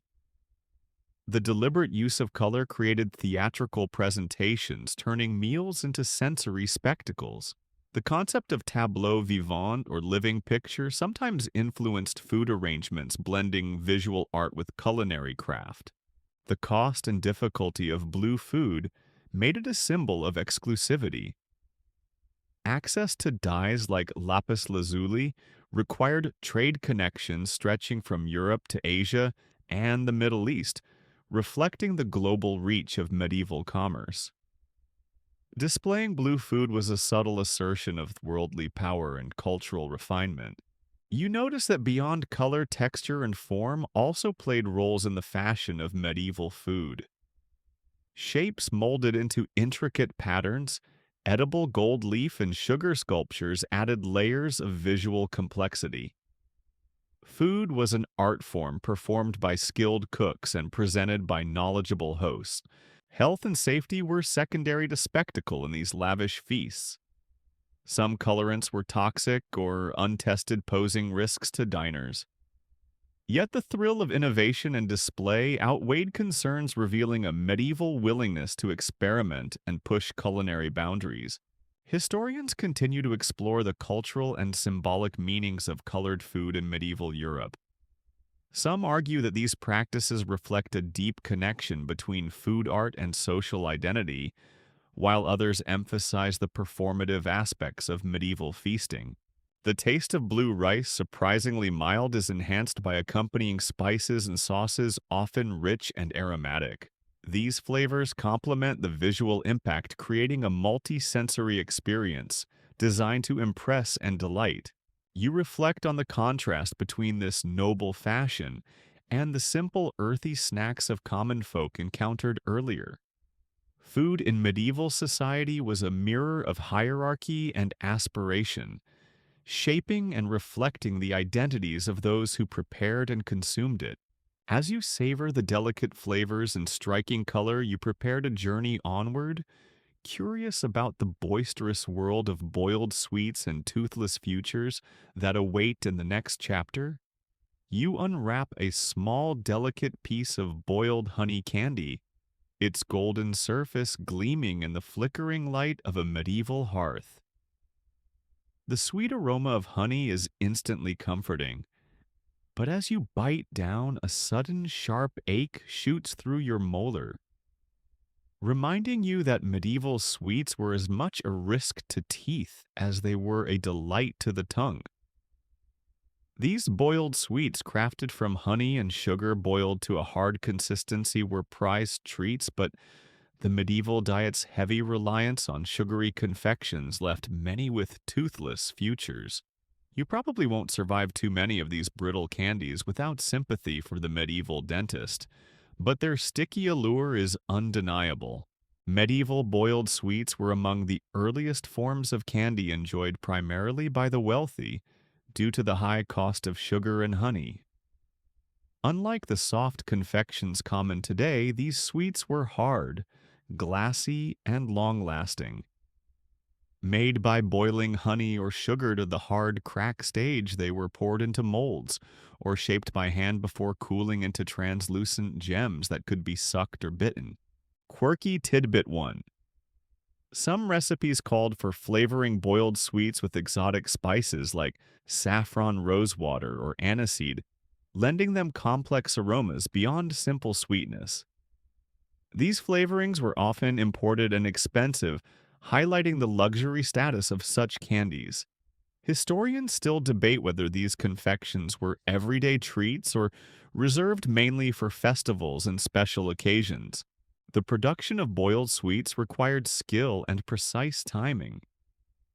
Overcooking could burn the sugar, while undercooking resulted in sticky, less durable candies. The boiling process also concentrated the sugars, making the sweets dense and hard. These qualities allowed the candies to be stored for long periods, making them popular gifts and tokens during celebrations. Despite their appeal, boiled sweets pose serious risks to dental health. Medieval dentistry was rudimentary at best, with tooth extraction often the only remedy for severe decay or pain. The high sugar content combined with poor oral hygiene led to widespread dental issues, particularly among the wealthy who consumed more sweets. Quirky tidbit. Two archaeological examinations of medieval skeletal remains reveal alarming rates of tooth decay and abscesses often linked to diet. The toothless futures of the elite contrasted with the generally better dental health of peasants, whose diets were lower in sugar but higher in coarse grains and fibers that naturally cleaned teeth. Historians still debate the social and health impacts of this disparity. Boiled sweets were also used medicinally. Honey, known for its antibacterial properties, was combined with herbs and spices in candy form to soothe sore throats, aid digestion, or freshen breath. Apothecaries often sold these sweet medicines alongside herbs and tinctures, blurring the line between confection and cure. The cultural significance of sweets extended to symbolism and ritual. Giving candies at weddings, births, and religious festivals was a way to share sweetness and good fortune. Candies shaped like flowers, stars, or animals carried symbolic meanings, reinforcing social bonds and traditions. Quirky tidbit. 3. Some medieval confectioners crafted candies designed to look like precious stones or religious symbols, using color and shape to add meaning. These artistic creations elevated sweets beyond mere food to objects of beauty and devotion. Scholars explore how these traditions influenced modern candy making and confectionery art. The availability of boiled sweets expanded with the growing trade networks of the medieval period. Sugar, initially rare and expensive, became more accessible through trade with the Islamic world and Mediterranean countries. This increased availability allowed broader sections of society to enjoy sugary treats, though true luxury remained out of reach for many. Despite technological and economic advances, medieval sweets remained fundamentally different from modern candies. The absence of refined sugar processing meant sweets often contained impurities and natural flavors, resulting in more complex but less consistent tastes. You can almost hear the clinking of sugar molds and the rhythmic tapping of confectioners shaping their boiled sweets by hand, a craft passed down through generations. The care and artistry involved made these candies precious possessions, cherished by recipients and often kept under lock and key. Health concerns didn't dampen the allure. The pleasure of sweetness was powerful, and medieval people went to great lengths to enjoy it, balancing risk and reward. This tension between indulgence and consequence is a timeless aspect of culinary culture. As you savor your boiled sweet, the sharp ache in your tooth, a reminder of past and present indulgences, you reflect on the fragility and resilience of medieval life. The desire for sweetness persisted, despite hardships and health risks, shaping diets, economies, and social rituals. You prepare to move on intrigued by the tart and addictive world of pickled plums and sour candies that follow another chapter in the complex story of medieval junk food. You pick up a small cluster of deep purple plums, their skins taut and glistening, but not as fresh fruit.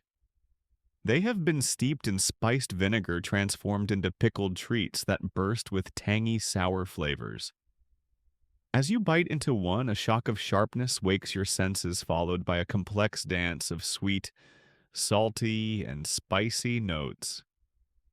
These pickled plums and sour candies were a medieval snack, both beloved and mysterious, tart enough to thrill your palate, but strange enough to keep you guessing.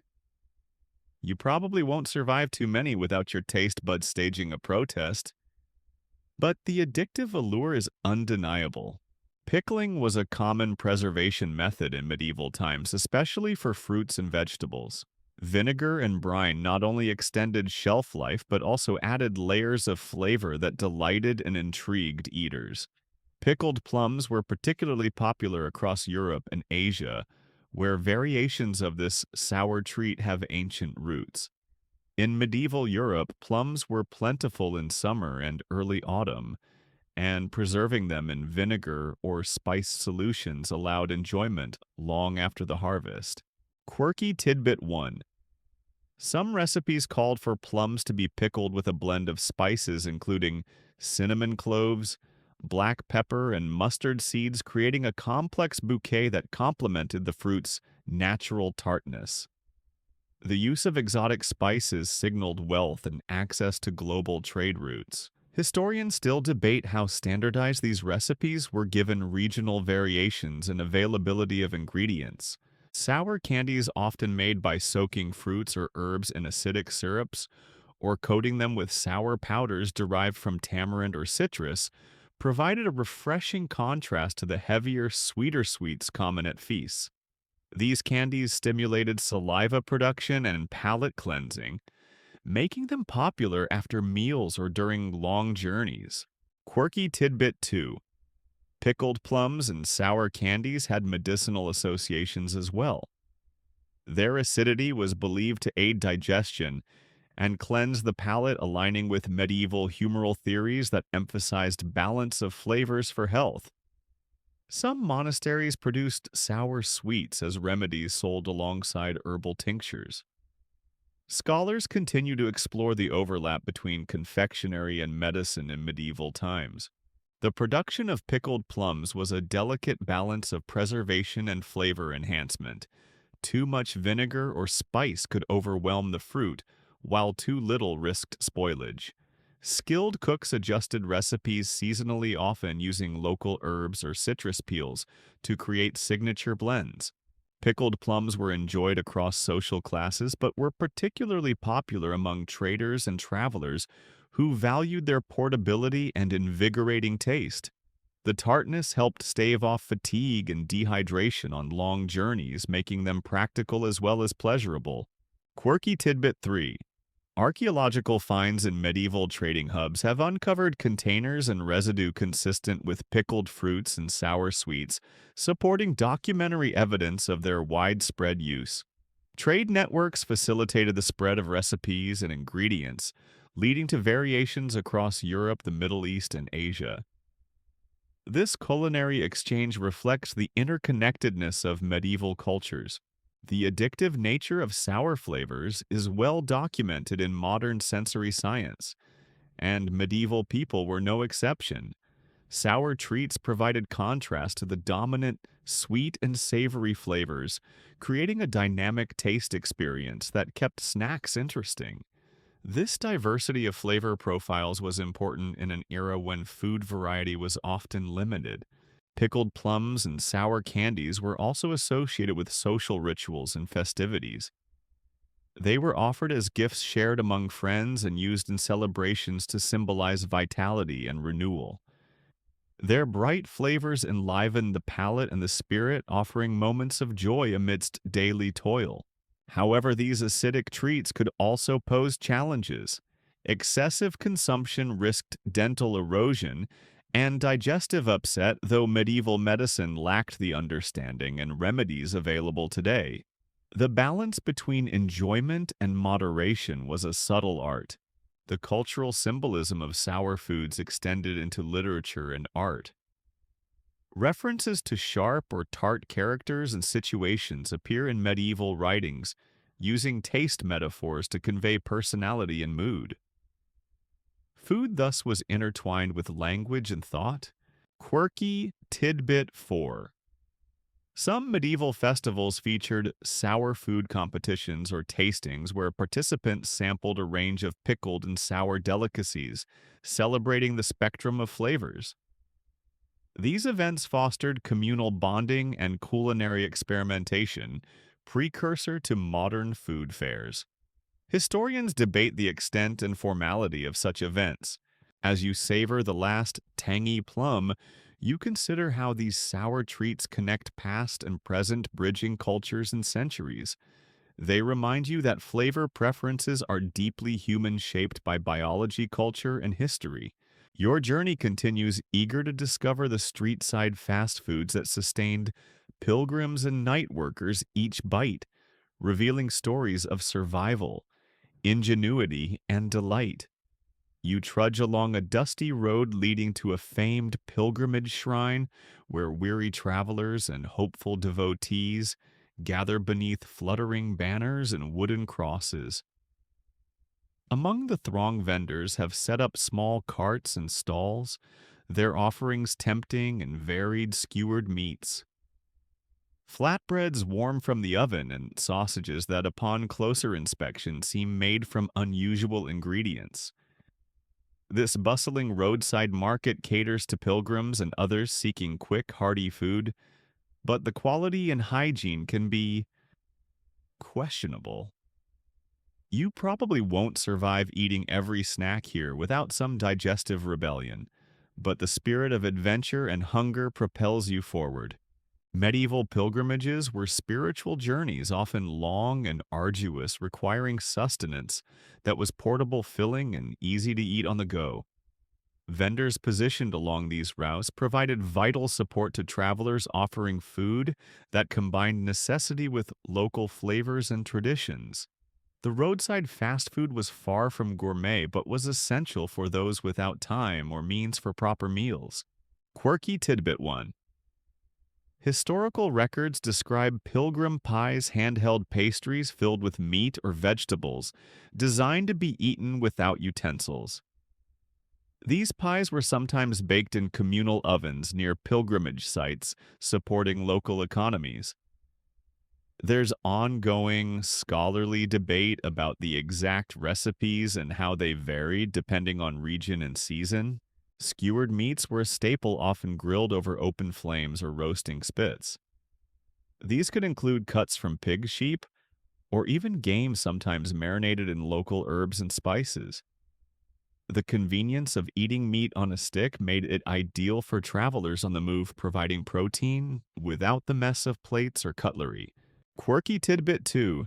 Some sausages sold along pilgrimage routes were rumored to contain unconventional fillings, including roasted eel or offal, disguised as more familiar meats to appeal to broader tastes and stretch supplies.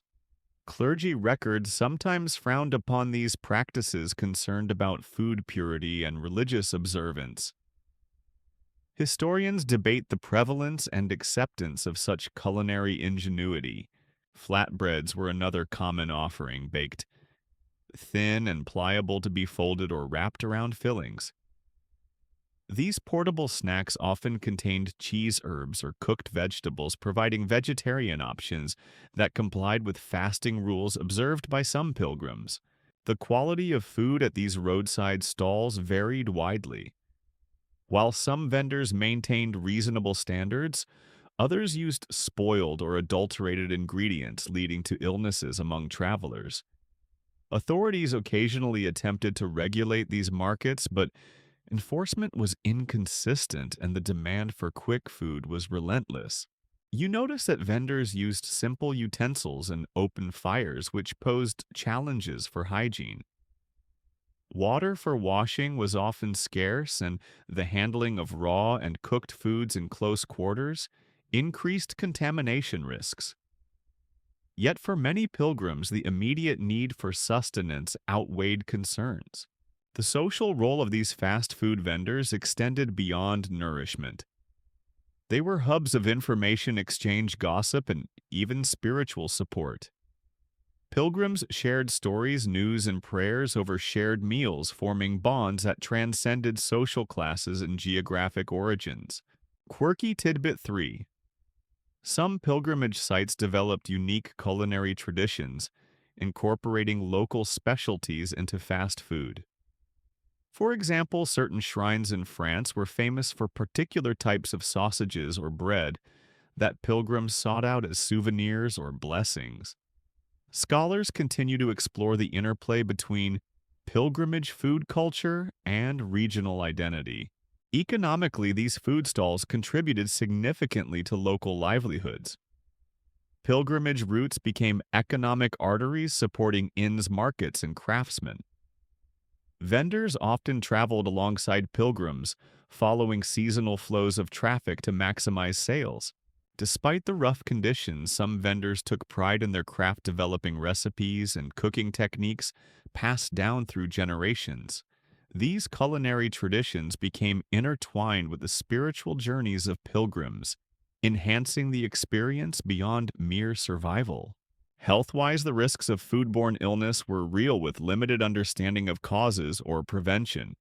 Pilgrims often faced additional challenges such as exhaustion exposure and limited medical care, making safe nutrition critical but elusive. You consider the contrast between these roadside snacks and the lavish banquets of the nobility you've glimpsed on your journey. Food here is utilitarian, adapted to harsh realities, yet it holds its own cultural significance and charm. The flavors are bold and straightforward, designed to satisfy hunger quickly. Spices might be minimal or absent, replaced by salt smoke and char from open fires. Bread is dense, meat is tough but flavorful, and sauces are simple but effective. As you bite into a skewer, the savory richness fuels your steps along the pilgrimage path. The communal atmosphere, the mingling of scents and sounds, the rhythm of shared travel, all these aspects create a vivid tapestry of medieval life. Historians still debate how integrated these fast food vendors were into formal market structures or guilds. Some argue they operated mostly informally, while others suggest increasing regulation as towns grew. This ambiguity reflects broader tensions between commerce tradition and control in medieval society. The roadside vendors' resilience and adaptability resonate through time. They catered to diverse needs, overcame logistical challenges, and created culinary innovations born from necessity. As you prepare to move on, the taste of grilled meat and warm bread lingers, a reminder that even in the most transient moments, food connects, sustains, and comforts. Your journey continues, eager to discover the curious tale of roasted hedgehogs and why most people wisely stuck to cheese in the next chapter. You find yourself in a rustic woodland clearing just outside a medieval village where a fire crackles under a simple spit rigged with branches. Before you lies a most unusual sight, a whole roasted hedgehog, its prickly exterior still visible, but charred to a dark crisp, slowly turning over the flames. The smell is smoky and earthy, mixed with the faint aroma of roasting herbs stuffed inside the creature's curled form. You probably won't survive the shock of seeing such a creature served at table without at least a moment of hesitation. But medieval diners embraced a wide array of foods, and hedgehogs were no exception. This is the world of food that fought back a culinary adventure where creatures both strange and familiar found their way to the feast. Eating hedgehog might seem strange, even gruesome today, but in medieval Europe it was a practical and sometimes prized source of meat. Hedgehogs were widespread, and their diet of insects and small invertebrates made their flesh distinctive yet flavorful when properly prepared. Their spiny exterior was not only a defense mechanism in life, but a challenge in death, requiring cooks to develop inventive techniques to remove or soften the quills before roasting. Quirky Tidbit 1. Medieval cookbooks and household accounts mention methods of preparing hedgehog by wrapping it in clay or baking it wrapped in leaves to smooth the spines, making the meat easier to eat. Some recipes involved removing the quills after cooking by rubbing the carcass with cloth or sand.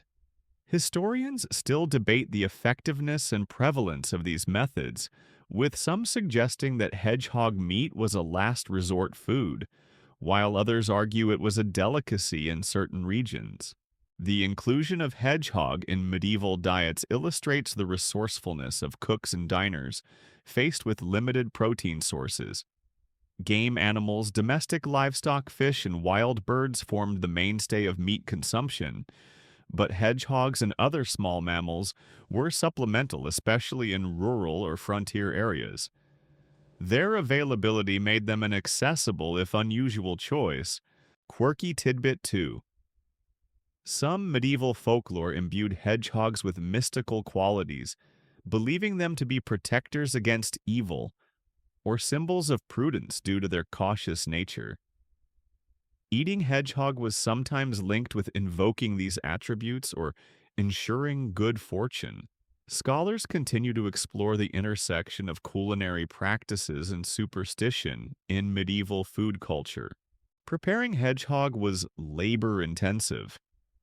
The spines, which could be sharp and hard, had to be dealt with carefully to avoid injury and make the meat palatable. Some cooks plucked quills before cooking. Others relied on baking techniques to loosen them. The meat itself was often seasoned with local herbs and spices roasted over open flames or in ovens until tender. Despite these efforts, hedgehog meat was known for a distinctive flavor, gamey and rich with a slightly nutty undertone. It was often compared to rabbit or small bird in texture and taste. When prepared well, it provided a nutritious and satisfying meal, valued for its protein content and novelty.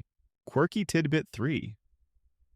Historical menus from some noble households list hedgehog dishes alongside more conventional meats, suggesting that hedgehog could feature in elite cuisine as well as peasant fare. This blurs the line between necessity and choice, showing the fluidity of medieval food preferences. There is ongoing scholarly debate about the social status of such dishes. The challenges of eating hedgehog extended beyond preparation. Diners had to be cautious of remaining quills and bones, which required careful handling and eating techniques. The spiny exterior also meant that hedgehog dishes were not easily served as sliced cuts, but often presented whole or in large portions to be carved at the table. In rural communities, hedgehog hunting was a common practice, especially in autumn and winter when other game was scarce. Hedgehogs were trapped or caught using nets and snares, reflecting a sustainable use of local wildlife. Their presence on the menu highlighted the intimate relationship between people and their natural environment. Quirky Tidbit 4. Some medieval hunting manuals mention hedgehogs detailing methods for capture and preparation. These texts often blend practical advice with moral and symbolic interpretations of hunting, linking food procurement to broader cultural values. Researchers continue to analyze how such manuals shaped medieval dietary habits. Health-wise, hedgehog meat was considered nutritious, but could carry risks if improperly cooked, including parasites or toxins. Cooking thoroughly and using medicinal herbs helped mitigate these dangers. Medieval medical texts often recommended specific herbs or cooking methods to ensure food safety. You can imagine the scene around the table diners gathering around a wooden board, carving the roasted hedgehog, carefully sharing stories and laughter.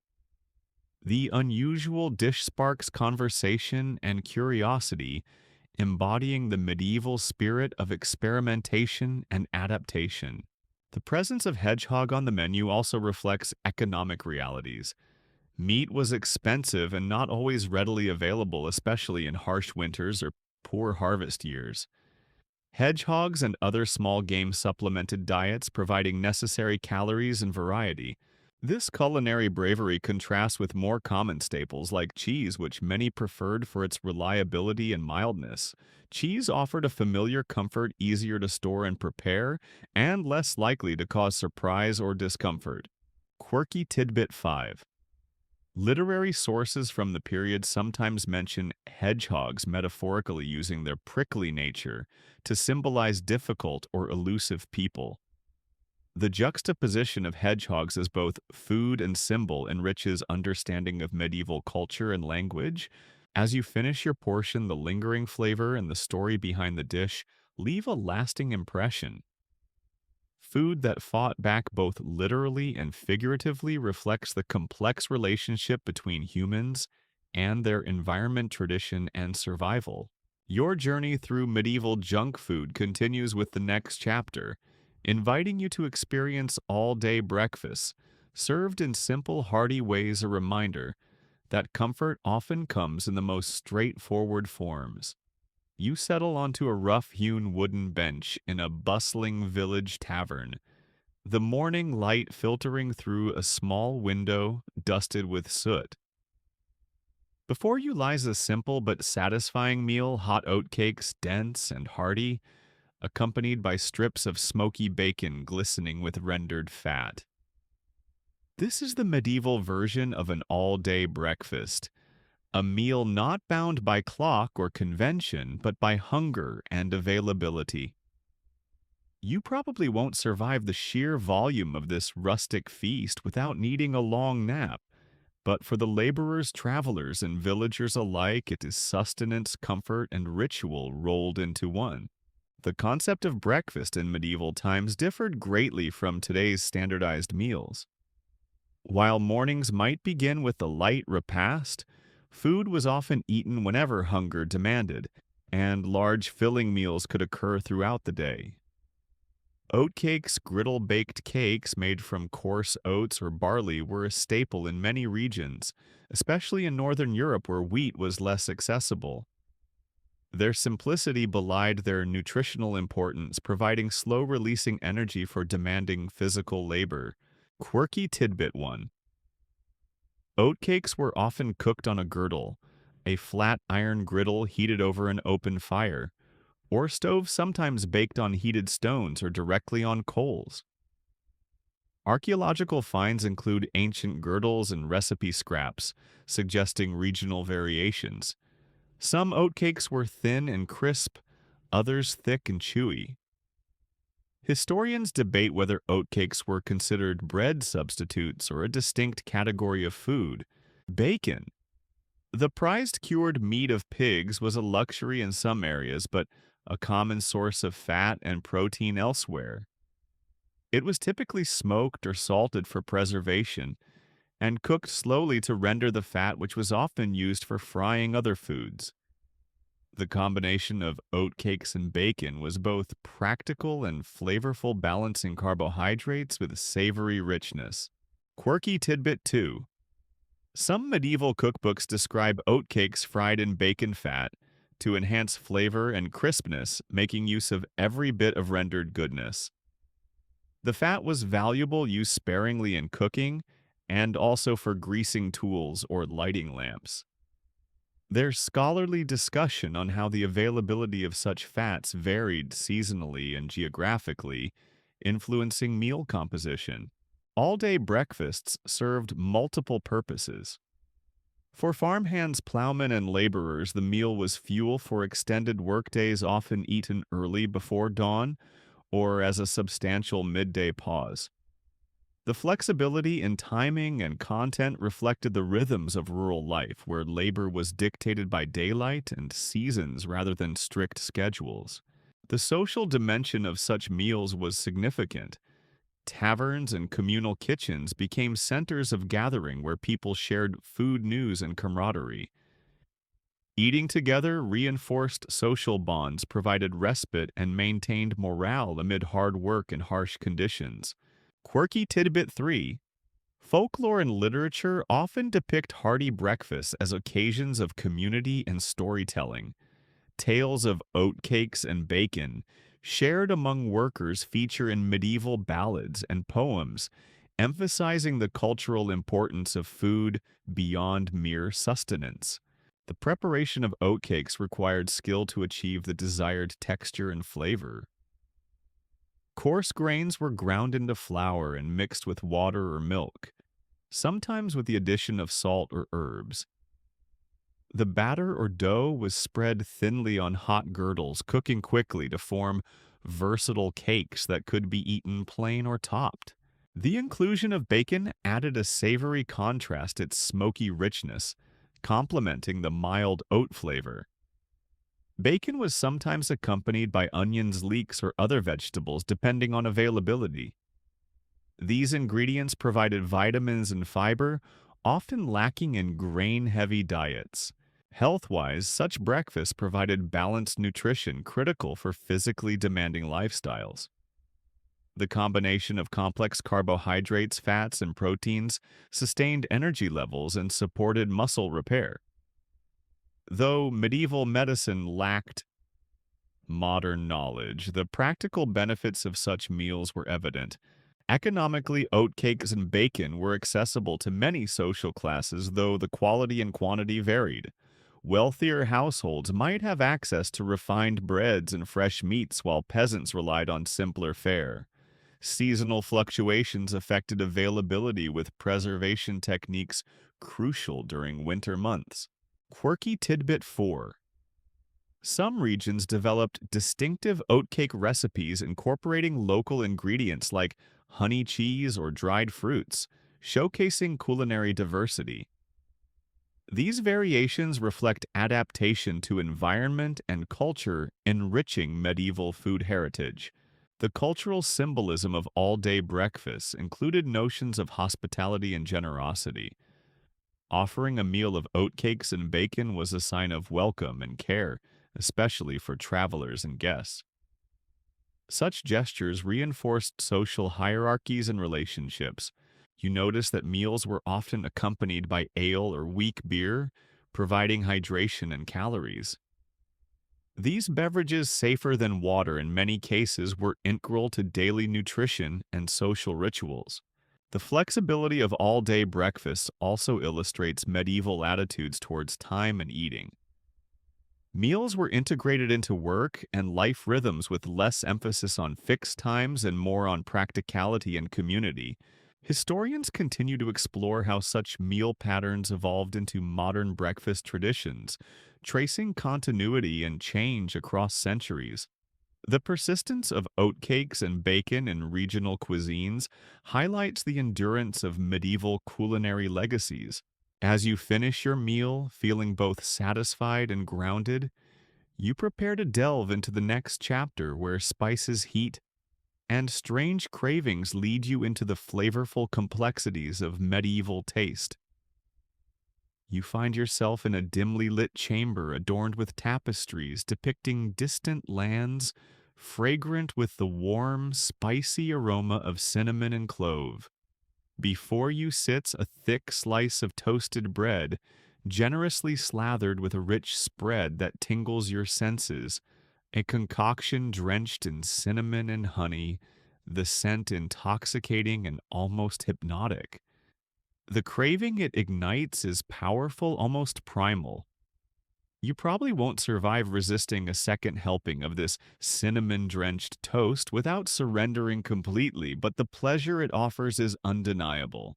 Spices were the medieval equivalent of gold and jewels, coveted and expensive commodities that transformed the simplest foods into luxurious delicacies. Cinnamon, along with cloves, nutmeg, and pepper, was imported from far flung regions. Sri Lanka, the Spice Islands, and the Middle East, traversing long and perilous trade routes before arriving in European markets. Their arrival was not merely culinary, but cultural, symbolizing status, wealth, and cosmopolitan taste. Quirky Tidbit 1. Medieval recipes often combined cinnamon with sugar or honey to create rich spreads used to flavor breads, pastries, and even meats.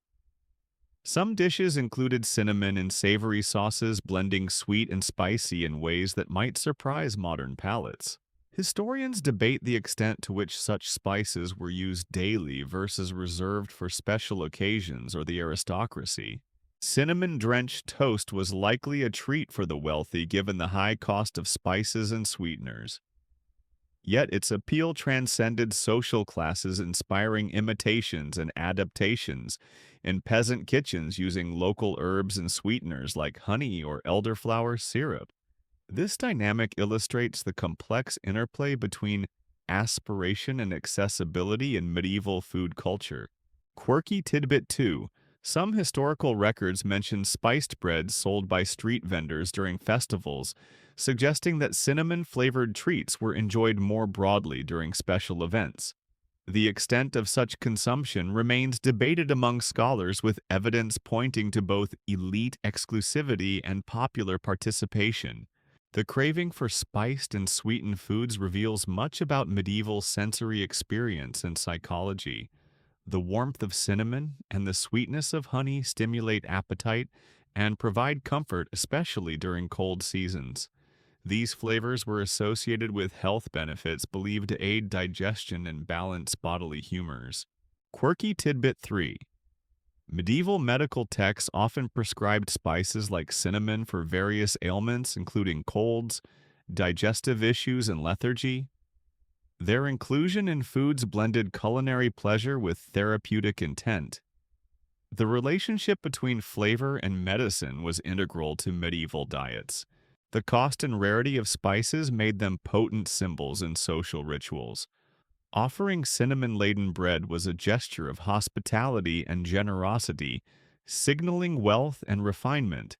Banquets and feasts featured spiced dishes, prominently impressing guests and reinforcing social hierarchies. Cinnamon-drenched toast was likely consumed alongside other rich foods and drinks, such as mulled wine or spiced ale, creating layered taste experiences. The pairing of flavors and textures was a hallmark of medieval gastronomy. Historians debate how widespread the daily consumption of spiced foods was beyond courtly circles. Some argue that urban merchants and affluent townsfolk embraced these flavors while rural populations had limited access. Others point to the diffusion of spice trade and recipes that blurred these boundaries. The craving for cinnamon and other spices fueled not only culinary innovation, but also economic expansion. The spice trade influenced geopolitics exploration and cultural exchange, linking medieval Europe to distant continents. This global dimension shaped tastes and inspired curiosity. Your cinnamon toast lingers on your palate, its warmth and sweetness echoing through your senses. The craving it incites is both physical and emotional, a testament to the enduring power of flavor. As you prepare to journey onward, you ponder the next chapter's theme. Fasting cheats and nighttime cravings where secret dough blobs sizzle under the moonlight, revealing human desires that transcend rules. You creep quietly through the shadowed corridors of a medieval monastery, the flickering glow of candlelight casting long, wavering shadows against the ancient stone walls. The air is cool and still punctuated only by the soft rustle of robes and the faint crackle of a fire in the kitchen hearth. It's midnight, a time when the strict regimen of fasting and prayer loosens and secret desires awaken. In this hushed world, monks furtively gather around a hidden hearth, frying blobs of dough in sizzling oil, cheating the fast with clandestine indulgences. You probably won't survive the thrill of joining their midnight feast without a pounding heart and a racing mind, but the warmth and camaraderie of this secret meal are irresistible. Medieval monastic fasting rules were stringent, forbidding the consumption of meat, dairy, and sometimes even oil and wine on certain days. Yet human nature and hunger often collided with these spiritual strictures. Monks, though dedicated, found ways to satisfy cravings within or just beyond the boundaries of their vows. Secret midnight snacks like fried dough blobs became a symbol of both resistance and human frailty. Quirky Tidbit 1. Historical records reveal that some monastic communities kept fasting cheats hidden in the kitchen, a stash of flour fat and spices to be quickly mixed and fried when the monks believed the night concealed their indulgence. These snacks provided calories and comfort, fueling long nights of vigil and study. Scholars debate how widespread and tolerated these practices were, with some viewing them as necessary survival strategies, others as breaches of discipline. The fried dough blobs were simple yet satisfying. Flour mixed with water or almond milk, sometimes sweetened with honey or spiced with cinnamon. And cloves was shaped into small cakes and fried in oil or animal fat. The sizzling sound and fragrant aroma were a welcome reprieve from the austerity of fasting. Quirky Tidbit 2. Some monastic recipes called for holy fritters dough cakes blessed and then fried, symbolizing the tension between sin and sanctity. These were often shared in secret, reinforcing bonds of trust and shared humanity. The blending of food and faith highlights the complex psychology of medieval religious life. Beyond their physical sustenance, these snacks provided emotional and social nourishment. Sharing a secret meal fostered community and solidarity among monks, a quiet rebellion against the rigors of asceticism. The warmth of the kitchen and the act of breaking bread together even illicitly strengthened ties. Preparation of these snacks required discretion and skill. Monks had to balance stealth with care, ensuring that their activities remained undetected by superiors or fellow ascetics. The process of frying was both practical and symbolic, a ritual that transformed humble ingredients into moments of joy. Quirky Tidbit 3. Some accounts mention that novice monks were initiated into the secret of fasting cheats, a rite of passage blending culinary skill with spiritual education. This paradoxical tradition illustrates the human complexity within monastic life, challenging stereotypes of strict, joyless devotion. The ingredients used reflected both availability and religious guidelines. Almond milk replaced dairy honey, provided sweetness without violating fast rules, and spices added warmth and flavor. The use of these substitutes showcases medieval ingenuity in balancing dietary restrictions with pleasure. Health considerations were a factor as fasting weakened bodies and increased the need for nourishment. Secret snacks helped maintain strength, particularly during extended vigils or harsh seasons. While not officially sanctioned, such practices may have contributed to monks' longevity and productivity. The clandestine nature of fasting cheats also speaks to broader medieval attitudes toward rules and morality. The tension between obedience and personal needs created spaces for negotiation and adaptation. Food became a medium for expressing these dynamics. You imagine the flickering faces of monks' eyes bright with shared secret hands reaching for the warm dough cakes. The moment is intimate and human, a window into lives often idealized or misunderstood. Historians debate how these practices influenced broader medieval food culture. Some suggest that monastic innovations in fasting foods eventually permeated secular kitchens, shaping culinary traditions. Others see them as isolated phenomena within religious communities. The midnight frying ritual connects past and present, reminding us that even in the strictest contexts, humanity seeks comfort, connection, and a little indulgence. As you savor the last warm bite, the quiet of the night envelopes you. The journey through medieval junk food winds down with the enduring crinkle of crumbs and fading echoes of lively markets. You find yourself lying in a straw-strewn hayloft, the faint glow of embers from a distant hearth, casting soft, flickering shadows across the rough wooden beams. The air is thick with the scent of honey and burnt sugar, your fingers sticky from the sweet residue left by countless medieval snacks. Around you, the distant calls of late-night vendors echo faintly through the night, the final lingering songs of a day filled with food flavor and survival. This is the enduring crinkle of crumbs, the last whispers of a world where every bite told a story and every morsel carried the weight of history. You probably won't survive without drifting into a gentle sleep soon, but before that, let's savor these final moments together. Medieval life was defined by the rhythms of work and rest, of scarcity and abundance. Food, particularly the snacks and treats that punctuated daily existence, was a constant companion, sometimes a comfort, sometimes a necessity, and always a reflection of culture, class, and creativity. The crinkle of crumbs under your fingertips is a tangible reminder of this intimate relationship between people and their sustenance. Quirky Tidbit 1. Archaeologists studying medieval sites have uncovered countless fragments of broken pottery, breadcrumbs, and cooking implements that paint a vivid picture of everyday eating habits. These remnants reveal not only what people ate, but how they ate, often hurriedly, communally, and with a keen appreciation for flavor and texture. Historians continue to piece together these stories from the scattered evidence, revealing the resilience and resourcefulness of medieval societies. The diversity of medieval junk food is astonishing, from sticky honey fritters and hearty pottage cakes to spiced meats and candied herbs. Each snack bore the mark of its maker's skill, local resources, and social context. Together, they formed a culinary mosaic that nourished bodies and souls alike. Quirky Tidbit 2.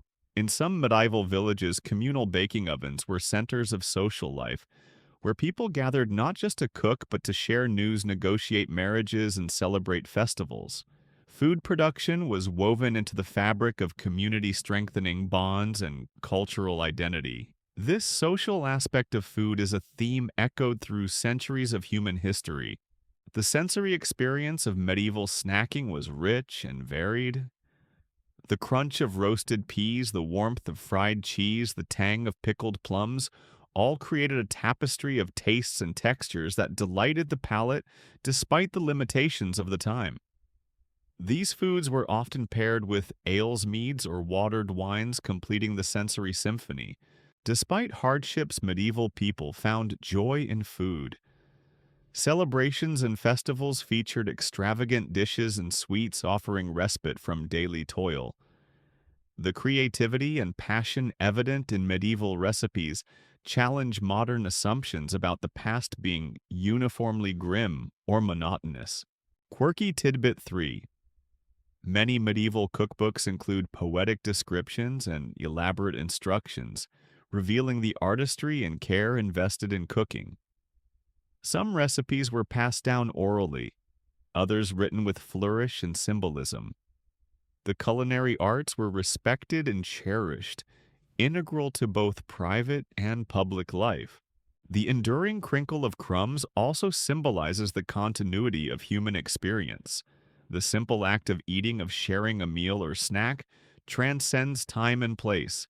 Medieval junk food, with all its peculiarities and pleasures, connects us to ancestors who faced similar needs, desires, and joys. You feel the comforting stickiness of honey on your fingers, the satisfying crunch of dried fruits, the lingering warmth of spices. These sensations ground you in the present, while transporting you through history. As you drift toward sleep, the market sounds fade into a gentle murmur, the vivid flavors dissolve into dreams. The journey through medieval junk food concludes not with a grand feast, but with the humble, enduring pleasure of crumbs and memory. Thank you for sharing this exploration, for tasting the past with open curiosity and gentle wonder. Wherever you are, may tonight bring you rest, comfort, and maybe a curious dream or two. I'll be here with another story for you tomorrow night.